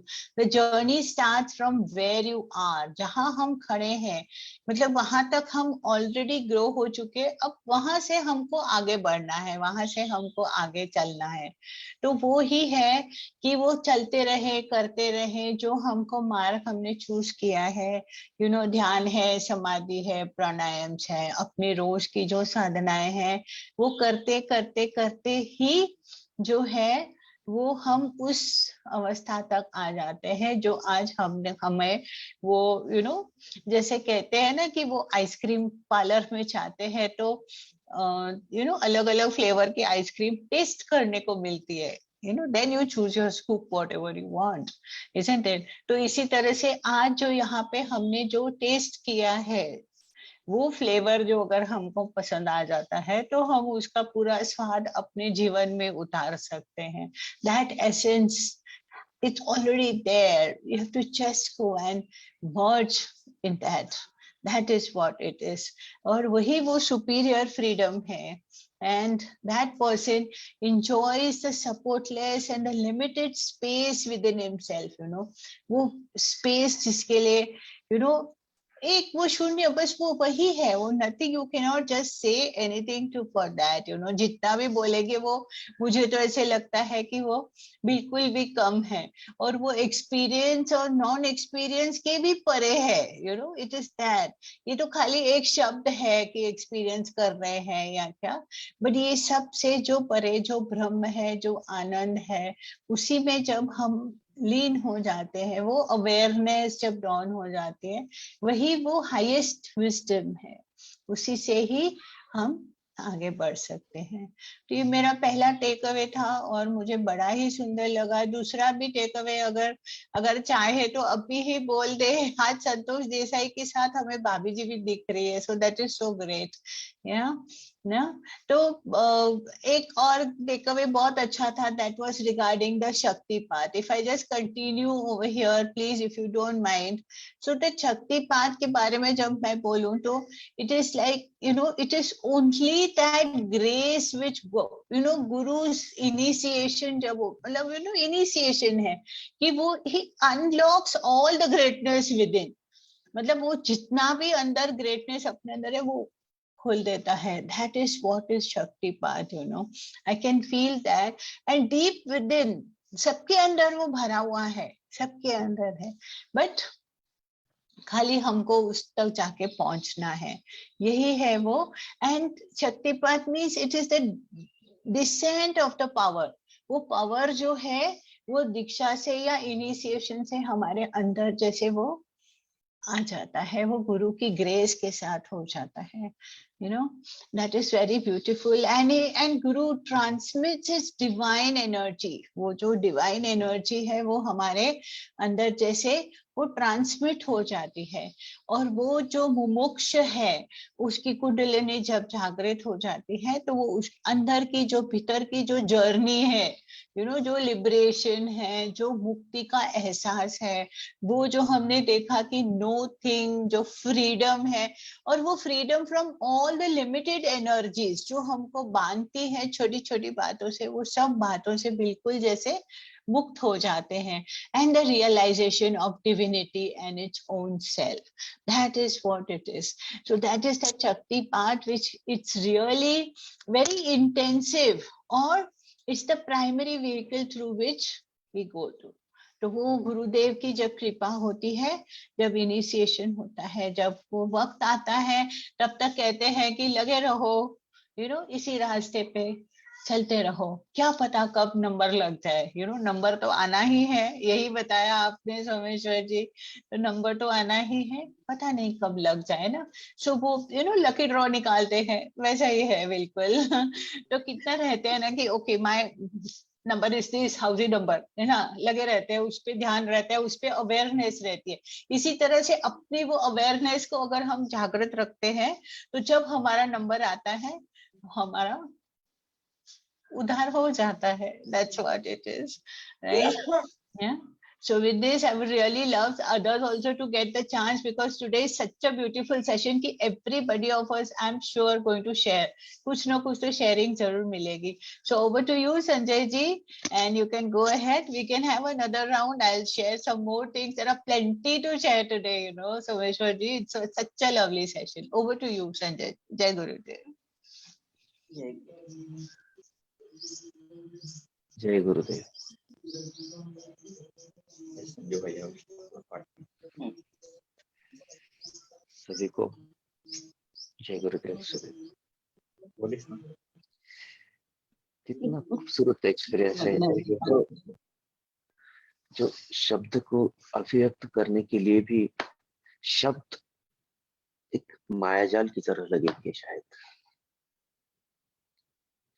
जब वो निर्विकल्प निर्विकार अवस्था जो राम अनुभव कर रहे थे,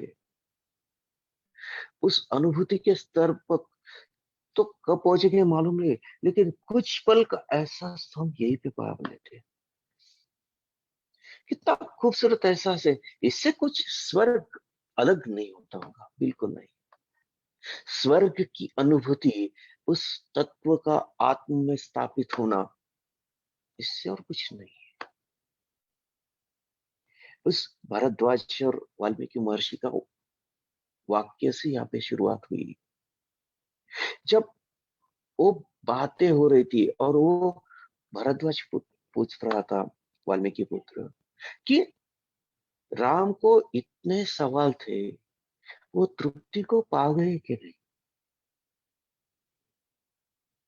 अभी प्रश्न है, राम तो बस दिखावा कर रहे हैं, कुछ समझने का प्रश्न पूछ रहे हैं, हमें मार्ग प्रशस्त करने का। वो लीला जो क्षीर सागर में अपने आप को लिप्त रखा है, जो शेष पे पौड़ा है, वो क्या ज्ञान को पाएगा। उसने तो लीला रची है हमें हमारा मार्ग प्रशस्त करने के लिए। इस भव सागर को पार करने का जरिया हमको दिया है। कितना खूबसूरत। यहाँ पे सभी बातें एक योग वशिष्ठ का सार हमारे पास खोल के रख दिया है। आज सोमेश्वर जी ने जिस तरह से बातों को शुरुआत किया, अपने आप में हम उलझ गए। शब्द आना भी मुश्किल लग रहा था, क्या बयां तो क्या करें। यहाँ पे तो सब अनुभूति के स्तर पर हृदय में स्थापित हो रहा था। संगीता जी बात कर रहे थे, एक बात आज जो सुनने को मिल रही थी, एक प्रवास जो शुरू हुआ एक भौतिकता के साथ, अध्यात्म के उस परम अवस्था तक का प्रवास। कितना खूबसूरत है। हर यहाँ पे एक चीज बताइए, ज्ञान, उसकी परमावधि, उसके साथ सामान्य जन को जो जो चाहिए, उस दैवी देव को, पूजा को, उस कीर्तन, भजन, श्रवण, ये सभी सामान्य जन की अवस्था भी दिखाई। यहाँ पे क्या नहीं है, कौन सी अवस्था नहीं है। सामान्य जन की अवस्था से लेकर ब्रह्मीभूत होने वाले महात्माओं का ज्ञान यहाँ पे है। यहाँ पे योग वशिष्ठ एक परिपूर्णता लाती है, और इस परिपूर्ण को सिद्ध करने के लिए हमारे गुरुदेव साथ है। गुरुदेव ने ये राह हमको पल पल दिखाई, इसके प्राणायाम दिखाए, ध्यान दिखाया, ये सब क्रियाएं जो जो कुछ था हमारे लिए प्रशस्त करवा दिया। और आज हम वही बातें कहाँ से सुन रहे हैं, वशिष्ठ और राम जी के संवाद से। ये कितना प्रवास, एक आंदोलन का प्रवास है, एक तूफान मन का प्रवास है, जो गुरुदेव ने हमारे लिए प्रशस्त करके रख दिया। हर बात मैं बोला ना, जैसे जैसे हम गुरुदेव को पहले से जानते थे, पहले से मानते थे, गुरु भक्ति भी जानते थे, ये सब कुछ प्रवास में सब था। लेकिन योग वशिष्ठ आगे बढ़ता गया, हमारे मन में उतरता गया, हम उस जानी के स्तर पर उसे अनुभव करते गए, और आज ऐसे तृप्त है, ऐसे भावनाहीन है, अपने आप को एक संयम अवस्था तक पहुंचा चुके हैं। ये सभी बातें उस गुरु के प्रति, और वो आज आखिरी का संदर्भ का एक वाक्य जो इसकी परमावधि है। आत्मज्ञान से बढ़कर कोई ज्ञान नहीं है, और गुरु, ऐसा आत्मज्ञान देने वाले गुरु से बढ़कर ईश्वर या सृष्टि में कुछ और है ही नहीं। यही बात, उनका दृष्टिपात, उनका दर्शन, उनका स्पर्श, उनकी सभी बातें आज मन में एक परम शांति का अनुभव करके दे रही है।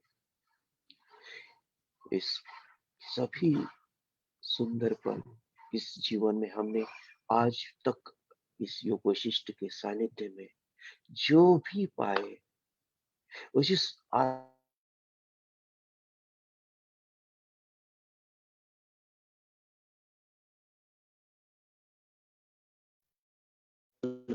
जो भी कुछ अनुभव कर रहे हैं, बहुत बहुत धन्यभागी है हम। हमारा संग एक आया, हमारे गुरु हमारे साथ आए, और इस आत्मज्ञान की अनुभूति के स्तर पर आज तो आ गए। कब मिला क्या, आत्मज्ञानी कब बनेंगे, मुक्त कब हो जाएंगे, कोई परवाह नहीं है। हम इस मार्ग पे आगे बढ़ रहे हैं, इसी में ही धन्यवादी है। जय गुरुदेव। इतना ही बस। सभी को धन्यवाद। जय गुरुदेव। जय गुरु। और really really beautiful. Santosh ji भी अपने साथ जुड़ चुके हैं। उनकी माता जी भी है, उनको भी प्रणाम। आज मम्मी भी है साथ में, रोज अच्छा। आपको सुनती है। जय गुरुदेव माता जी। बहुत बहुत धन्यवाद आपका आशीर्वाद। मम्मी को भी आज बहुत बढ़िया लगा, और सही में आज गुरु बहुत अच्छा लगा। गुरु कृपा बहुत अच्छी है। आज सही में ऐसा लग रहा था कि हम कई जगह पे जाते हैं, हिस्टोरिक प्लेस पे, और उस वक्त कोई गाइड रहता है, लेकिन गाइड हमें फिजिकली लेके जाता है, लेकिन आप हमें ऐसा उड़ते उड़ते हर जगह पे हर स्पॉट पे लेके जा रहे थे, और हम वहां से ऐसे उड़ते उड़ते ही पूरा वो चल रहा था, और शक्तिपात के वक्त तो पता ही नहीं क्या हो रहा था। और एक अलग ही अनुभूति जो गुरुदेव के साथ में होती है, वही अनुभूति आज आपने हमें करवाई। इसके लिए आपका बहुत बहुत धन्यवाद। मम्मी जी भी आपको वही बोल रही है। धन्यवाद। बहुत अच्छा अनुभव हुआ। जय गुरुदेव।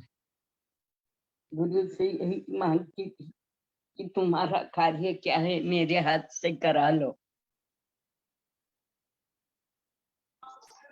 हाँ, ये पत्ते की बात बताई दादी ने कि जो कार्य जो होता है, जो वाणी होती है, जो कुछ भी यहाँ पे हो रहा है, उन्हीं का आशीर्वाद है, उन्हीं की कृपा से ही हो रहा है। यहाँ पे लेने वाले भी वही है और सुनने वाले भी वही है। हाँ? तो उन्हीं की कृपा से ही सब कुछ हो रहा है। गुरु कृपा ही एक अल्टीमेट है, उसी को पकड़ के रखो। जय श्री जी भी साथ जुड़ चुके हैं। जय श्री जी। जय गुरुदेव। ऐसे शब्द ही नहीं रहे ऐसे बोलने को, ऐसे पूरा ब्लैंक ऐसे अवस्था हो गई। और जैसे ऐसे सोच रहे थे मैं कुछ बोलना है तो वो सूरज के आगे कुछ दिया दिखाना ऐसा होगा वो। इतना अच्छा लगा ना सुनते समय। और ऐसे भी सोच रही थी कि देखो ना, वो प्लेन का भी बोला, पहले स्पॉट डिसाइड करो कहाँ जाना है ना, फिर व्हीकल कौन सा लेना है आपको, टाइम देखो कितना आपके पास है, और उसका प्री प्लान भी पहले करना है ना। जैसे हम पहले ही बोलते ये डेट को निकलना है तो ये डेट को इससे पहले हम टिकट बुक करेंगे, ये सब पूरा प्लान होता है ना पहले से ही। तो वही से याद आ रहा था कि ये कितना इंपॉर्टेंट रहता है ना, अगर हमें जर्नी हैप्पी बनानी है तो इसके लिए पूरा उसका प्लान पहले ही बना लेना और उस पर अमल करना कितना ये ना। तो हम जैसे छोटे थे तो सुनते थे कि आध्यात्म में आना है तो उसके लिए कुछ एज होने के बाद करना है, और आध्यात्म का ऐसे गलत मीनिंग भी निकालते ना, सिर्फ बोलते कि भगवान को पूजना, बस उतना ही आध्यात्म ऐसे बोलते थे ऐसे।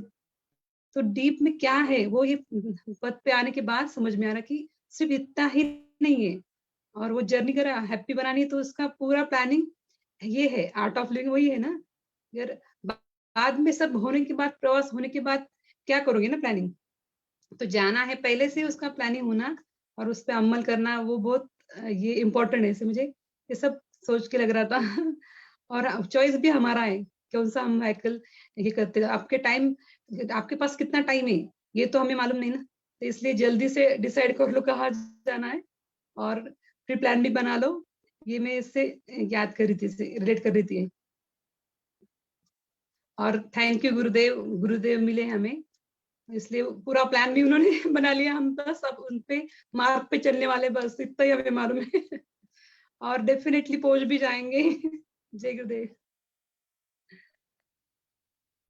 हाँ, बहुत बढ़िया। अपना प्लान करते रहो, सृष्टि का अपना प्लान होता है, वो अपने अपने अनुसार चलती रहेगी और नियति आएगी, जो मुझे होना है होगा। वो सारा नियति का ही खेल होगा, उसका भी पूरी तरह से स्वीकार है। Except the situation and the people as they are.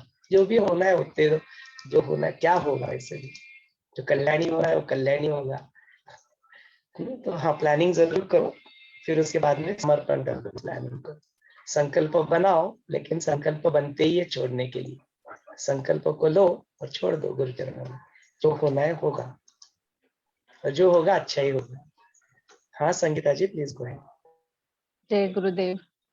Sir मुझे ऐसे मतलब क्वेश्चन आता है मन में कि जैसे अभी भगवत गीता कैसे मोस्टली सभी को पता है, बाहर भी, इंटरनेशनली, इंडिया में, तो ऐसे योग वशिष्ठ क्यों नहीं पता है? मतलब ऐसा क्यों, मतलब वो क्यों ग्रंथ पीछे पड़ गया, लोगों तक पहुंचा क्यों नहीं अभी? हाँ, क्यों नहीं पता है? बिकॉज हमने काम नहीं किया। अभी हमने काम करना शुरू कर दिया। अभी आपका आपका कर्तव्य बन जाता है कि अभी ज्ञान मिल गया तो उसको लेके नहीं बैठ सकते ना, बस हो जाएगा। अभी जाएगा उसका जो है, जो उसका सही, जो ग्रंथ को, जो सही ज्ञान को जो स्थान है, वो जरूर मिलेगा। देखो अभी संगीता जी जा रही है यूएस, तो अभी नेक्स्ट जो सीजन 3 चालू होगा वो यूएस से चालू होगा। हाँ, तो वो पहुंचेगा दुनिया में।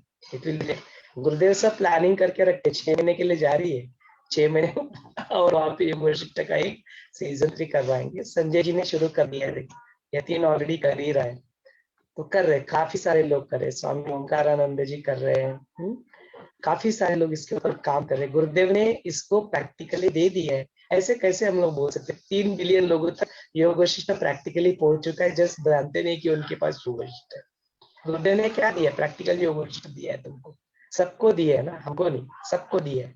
तो दिया नहीं ये बात नहीं है, लोगों तक पहुंच चुका है ऑलरेडी। 3 बिलियन तक पहुंचा है, बाकी 4 बिलियन तक भी और भी पहुंच जाएगा। और यही योग वशिष्ठ ही है, माने जो ज्ञान है, जो वशिष्ठ मुनि है ना, वो साक्षात आज अपने गुरु के रूप में अपने सामने है ना, it's there in front of us. और वो इस ज्ञान को बता रहे, खाली बोलते समय ऐसा नहीं बोल रहे कि योग वशिष्ठ है, तो बस यह इससे गुजरेंगे लोग, तो फिर वो इसकी थ्योरी ये है और उसका प्रैक्टिकल जो ऑलरेडी अनुभव करा रहे, तो कर ही रहे, तो पता लग जाएगा। तो ये अपना कर्तव्य बन जाता है, हम लोगों का परम कर्तव्य। यदि कुछ भी आप जन्म में कुछ भी कर रहे हो, आप इंजीनियर हो, डॉक्टर हो, आर्ट ऑफ लिविंग के टीचर हो, कुछ भी हो, आपका जो लिस्ट नहीं होती है, परम कर्तव्य की जो लिस्ट है, उस लिस्ट में ये आ जाएगा कि you spread this, part of your duty ना, ये जिम्मेदारी बन जाती है हम सभी की। तो हो जाएगा संगीता जी, आपने कहा है ना, वो हो जाएगा, जरूर पहुंच जाएगा। सर। और सर ये 2-3 शब्द जो है ना, शम, दम और तितिक्षा, उसको थोड़ा एक्सप्लेन कीजिए, वो उसके मीनिंग में भूल गई हूँ एक्चुअली। हाँ, तो यह जो अपने मोक्ष के 4 द्वारपाल आते हैं अवश्य योग बीच वाला हाँ, और ट्यूबलाइट बंद कर। हाँ हाँ, तो योग वशिष्ठ में जो अपने मोक्ष के 4 द्वारपाल आते हैं, वहां पे भी इसका उल्लेख होता है। और जो अपने षट संपत्ति जिसको कहा गया है, उसमें भी इसका उल्लेख होता है। तो षट संपत्ति कौन सी है? तो शम, दम, तितिक्षा, उपरति, श्रद्धा और समाधान, इस षट संपत्ति इसको कहा गया है। तो इस षट संपत्ति में से ही जो है श्रम और दम दोनों मिला के अंग्रेजी में यहाँ पे सेल्फ कंट्रोल जिसको कहा जाता है, वो सेल्फ कंट्रोल। शम और दम को दोनों को मिला के सेल्फ कंट्रोल बनता है। दम दम माने क्या? अपने सेंसेस के ऊपर अपना कंट्रोल होना, जिसको हम लोग इंद्रजीत भी कह सकते हैं। इंद्रियों को जिसने जीत लिया वो बन गया इंद्रजीत। और इंद्रजीत जो बन जाता है अपने आप उसके जीवन में फिर श्रम आ जाता है। श्रम की स्थिति जब दम अपने जीवन में होता है तो अपने आप प्राप्त हो जाती है। जब दम नहीं होता है तो शांति नहीं होगी, तो फिर वो भागता रहेगा, विषयों के पीछे भागता रहेगा। तो फिर जो जिसके अंदर दम नहीं है, जो अपने विषयों की जो दौड़ है, जो इंद्रियों की जो दौड़ है बाहर की ओर जाने वाला होता है, फिर उसको अमन कहाँ से महसूस होगा? अमन मिल ही नहीं सकता, शांति मिल ही नहीं सकती। तो शांति माने शम, पीस ऑफ माइंड हम लोग जिसको कह सकते हैं। और शम हो गया सेल्फ, जो अपना इंद्रियों के ऊपर जो अपना कंट्रोल हो गया वो हो गया दम। तो इन शम दोनों को, दम और दोनों के मिला के योग वशिष्ठ का जो मोक्ष का पहला द्वारपाल है शम बनता है। यहाँ पे शम दम दोनों भी उच्चारण करते, लेकिन बोलते समय लिखते समय शम लिखते से, लेकिन है दोनों शम और दम, दोनों को मिला के अंग्रेजी में उसको सेल्फ कंट्रोल बोलते। ये हो गया। तो अपना शम हो गया, दम हो गया। शम और दम को लेके आगे बढ़ते हुए फिर वो विचार, देन उसके बाद में अपना समाधान, तृप्ति, जो संपत्ति का ये किस्सा है छठा सा, वो समाधान भी वहां पे आ जाता है। फिर ये करने के लिए जो सेल्फ इंक्वायरी है वो विचार आ जाता है, और जो साधु संगति होती है उनके संगत से प्राप्त है। ये मोक्ष के 4 द्वार तो बताए। फिर उसके बाद में जो शक्त संपत्ति में और जो चीजें आती है वो आती है तितिक्षा। तो तितिक्षा कहाँ पे आती है? तितिक्षा माने फॉरबेरेंस, माने जीवन में, आपके जीवन में जो आप योगा कर रहे हो, योगा करते समय क्या हो रहा है? ऐसा स्ट्रेच कर लिया, यहाँ पे पेन हो गया, तो वह सहने की शक्ति, सहन शक्ति जिसको कहते हैं, वो होता है फॉरबेरेंस, वो होती है तितिक्षा। माने जीवन में आपको जैसी घटना चाहिए अपेक्षित वैसे ही घटना घटेगी क्या? नहीं, अप्रिय घटना भी घट सकती है, परिस्थितियां उत्पन्न हो सकती है, तो क्या उसको सहने की शक्ति आप में है? अप्रिय घटना छोड़ो, जो सीजन जो है अपना, जो विंटर आएगा तो ठंड लगेगी, जो गर्मी आएगा तो गर्मी लगेगी। ये कोई अप्रिय घटना जैसे तो कोई बात नहीं है, तो इट्स नियति का अपना तो है, इट्स पार्ट ऑफ सीजन। तो जब वो ठंडी में ठंड लगती है, क्या आप उसको सह पाते हो? या गर्मी में जो गर्मी लगती है, क्या आप उसको सह पाते हो? वो हो गया तितिक्षा, हो गया फॉरबेरेंस। और ये तितिक्षा अपनी साधना में बहुत आवश्यक होती है, बिकॉज ऐसे कई जीवन में पल आते हैं जो अपने को लगता है वो पेशेंस रखने के लिए, धैर्य रखने के लिए, वो तितिक्षा, वो धैर्य को उत्पन्न करने वाली जो होती है वो तितिक्षा कहलाती है। फिर उसके बाद में बोलते कि ये सब कुछ करते समय जो उपरति जो है, माने जो सारी जो छोटी छोटी जो चीजें रहती है, छोटी छोटी चीजों में आपने आनंद लेना। अक्सर हम लोग क्या करते हैं, मेरे पास जो नहीं है उसके ऊपर ध्यान देते हैं, और जो अपने आनंद की जो छोटी छोटी चीजें होती है जिससे हमें आनंद प्राप्त हो सकता है, या सारी इन चीजों में आनंद नहीं है, अपने आप में ही आनंद है, वो जो स्थिति होती है वो उपरति की स्थिति होती है। माने जो कुछ भी जिंदगी में छोटी सी काम किया तो भी वाह, तो भी आत्मज्ञान का जैसा आनंद आपको मिल जाए, तो फिर बात बन गई, उपरति की स्थिति होती है। छोटी छोटी चीजों को अप्रिशिएट करना, उसको रिकॉग्नाइज करना, उसके प्रति तृप्त फील होना, यह उपरति होता है। तो उससे से क्या होता है, अपने जीवन में उपरति होती है, तो फिर उसमें अपने आप फिर समाधान की स्थिति आ जाती है। तो वो भी एक शक्त संपत्ति की समाधान है, वो कंटेनमेंट। ग्रम्बल करके मेरे को जो मेरे पास नहीं है उसके ऊपर फोकस करके जीवन में क्या मिलेगा आपको, तो बोलते हैं वो समाधान हो सकती, तो वो मोक्ष के द्वारपाल में भी आ जाता है संतोष करके। तो ये सारी चीजें इंटरलिंक्ड है, मोक्ष के 4 द्वारपाल और जो शक्त संपत्ति है। और ऐसे करते करते हम बोलते हैं कि ये सारी चीजों के ऊपर एक श्रद्धा जो चीज होती है वो बहुत आवश्यक होती है। तो हैव दैट फील, जो कुछ भी आप करते हो ना, तो पतंजलि योग सूत्र में भी आता है, तो बोलते सतोदीर्घ कालम निरंतर विद सत्कार सेविता। वो सत्कार सेविता माने क्या है, तो पूरा ऑनर एंड रिस्पेक्ट के साथ श्रद्धा यदि रहेगी तो फिर वो टेक्निक भी काम करते हैं। जिनके अंदर श्रद्धा नहीं है, जिसका पात्र श्रद्धा का पात्र बड़ा नहीं है, तो जो ग्रेस जो बह रही है वो ग्रेस मिलती नहीं है। फिर वो संजोग जो आज बात की, वो संजोग होता नहीं है फिर। वही बात हो गई कि जो सूरज जब निकलता है तब खिड़की खोलोगे तो पाओगे सूरज प्रकाश, रात के 12 बजे खोल के बोलोगे सूरज मिलेगा तो कहाँ से मिलेगा फिर, तो नहीं मिलेगा। तो बोलते वह युक्ति जो बुद्धि है, वो प्रज्ञा है, विवेक है, विवेक को भी लगाओ, वैराग्य को भी लगाओ, अपना पूरा पुरुषार्थ को भी लगाओ, और सही समय पे सही चीज को करो और श्रद्धा के साथ करो, तो फिर सूरज तो ही चमक रहा है फिर। तो दिखेगा फिर। तो इससे अंदर के सूरज को भी देख लो तो फिर बात ही बन गई।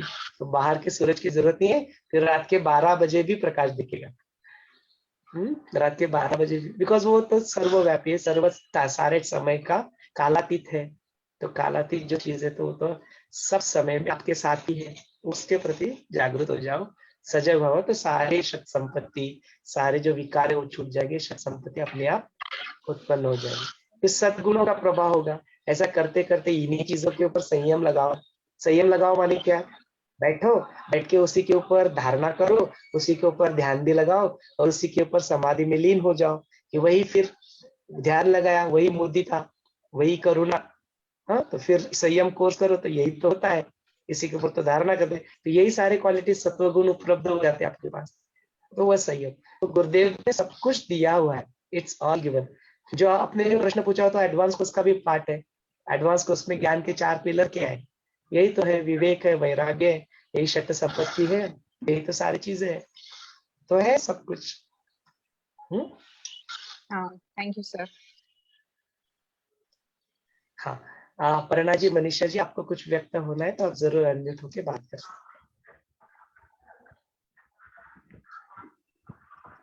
जय गुरुदेव। जय एज यूजुअल मेरे लिए आज का सेशन भी बहुत ही अच्छा था। जैसे मैंने लास्ट टाइम भी बोला था, हर दिन मुझे क्यूरियोसिटी रहती है कि कल मुझे क्या नया सीखने को मिलेगा। आज के सेशन में तो सच में वो गुरु तत्व को बहुत फील किया आज। और लास्ट में जो हमने ध्यान किया, मेडिटेशन किया, उसमें तो रियली मैंने मतलब ऐसे फील किया कि मैं गुरुजी के चरणों में ही खड़ी थी। मैंने बहुत ऐसे फील किया। मुझे ऐसा लगता है कि हम लोग रोज क्रिया वगैरह करते हैं, अगर आप गुरु के वचनों को पकड़ के चलो तो मतलब हर पल हर क्षण वो आपका नया बना देते हैं। फिर वो ज्ञान से है या फिर कोई ध्यान की अनुभूति से होगी, पर हर क्षण वो अपना नया बना देते हैं। ये मतलब हमारे पूरे संघ का ही अनुभव होगा मेरे लिए, मेरे ख्याल से। और अभी ये विश्वास बढ़ते जा रहा है कि yes, one day we will reach to the destiny, definitely. Guruji वहां तक छोड़ के ही हमको दम लेंगे। Thank you so much.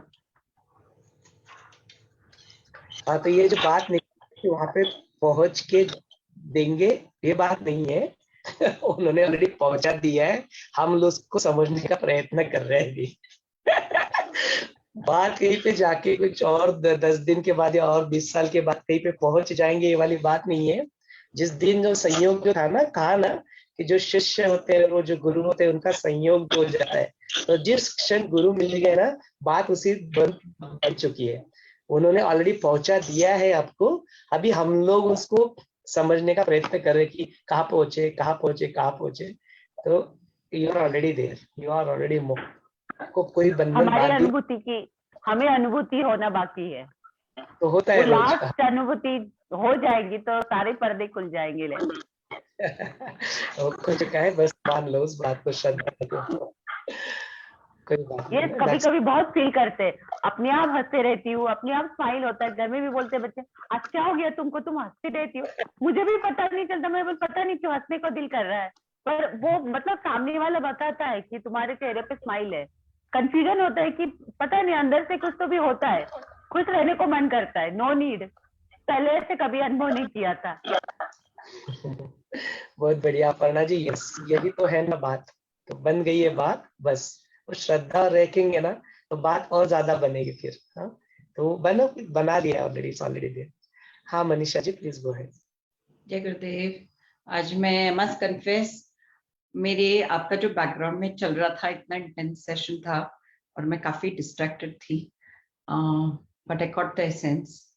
And यही भास हुआ कि ये आप जो अभी कह रहे थे ना Someshwar ji, it's actually way already that. हमें सिर्फ रियलाइज करना कि हम वो है। और ये जब ये नॉलेज से कनेक्ट हो जाते हैं तो वो जो अभी अपर्णा जी कह रही थी ना, वो सटलिटी बढ़ने लगती है।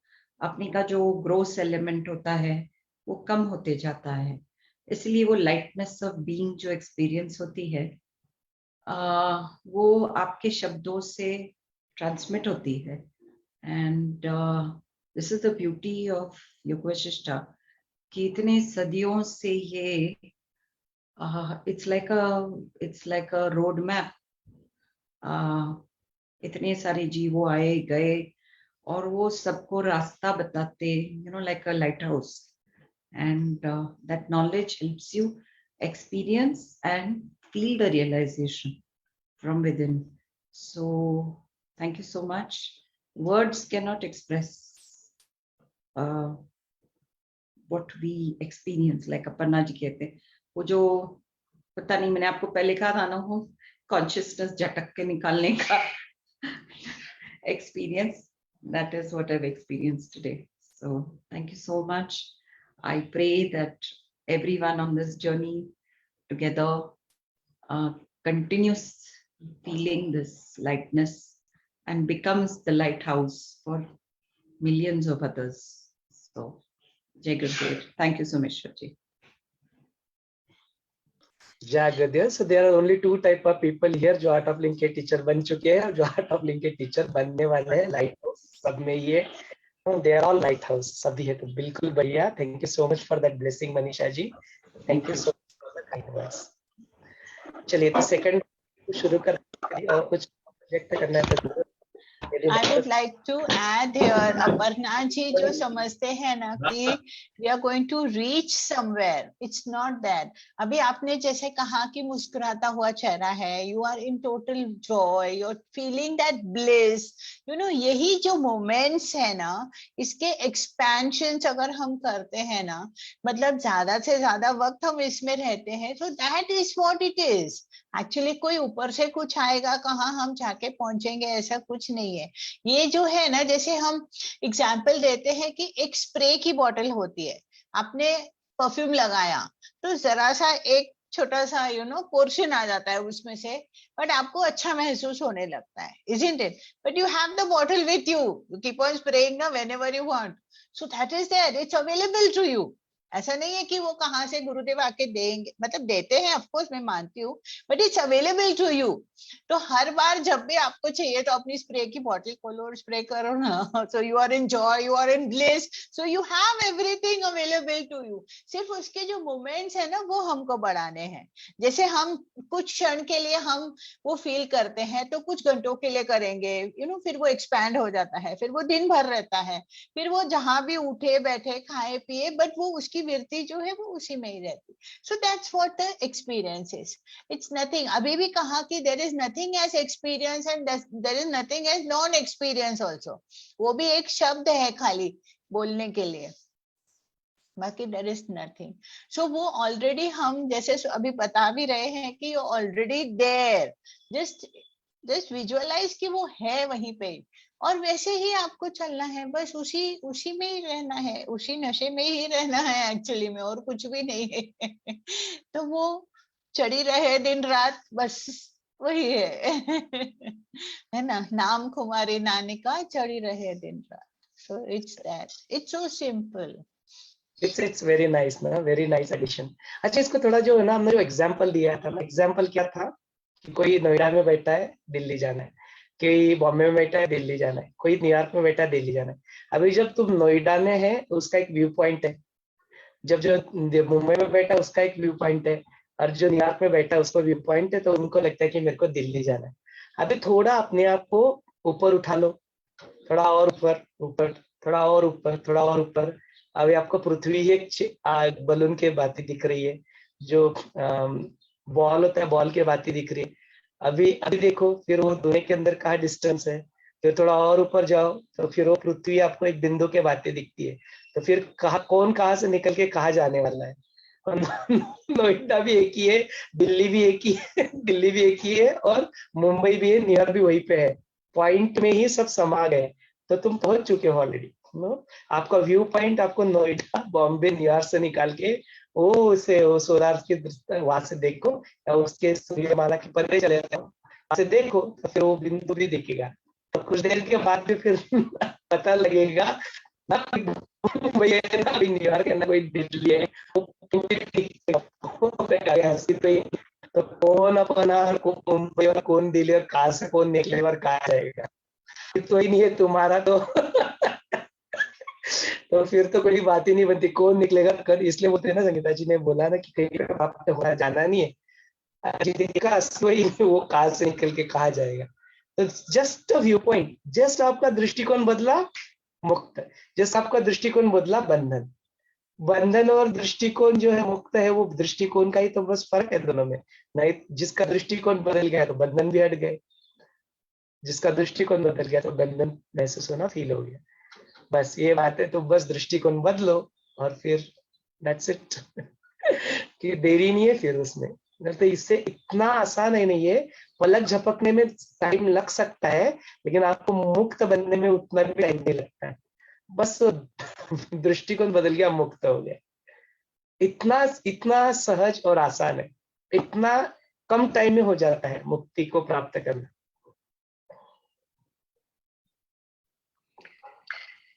जय गुरुदेव।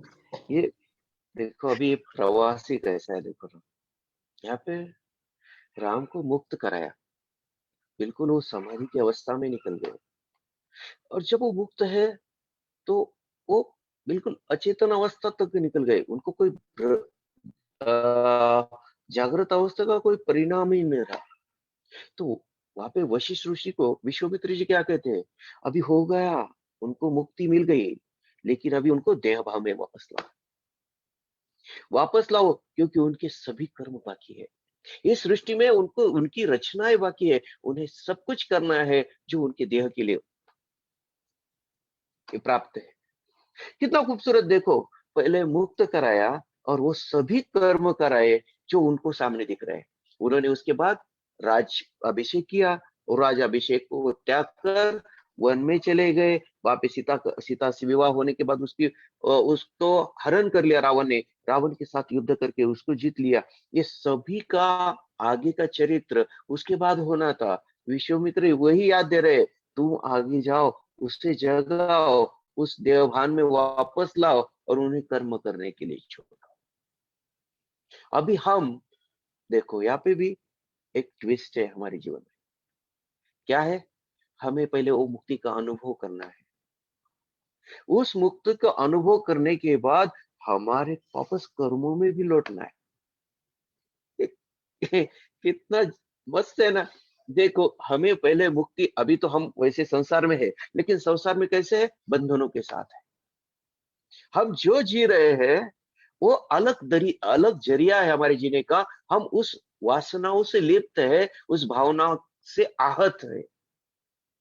जो परिणाम हम पे भुगतते हैं वो भावनाओं का और विचारों का परिणाम हर पल अनुभव करते हैं।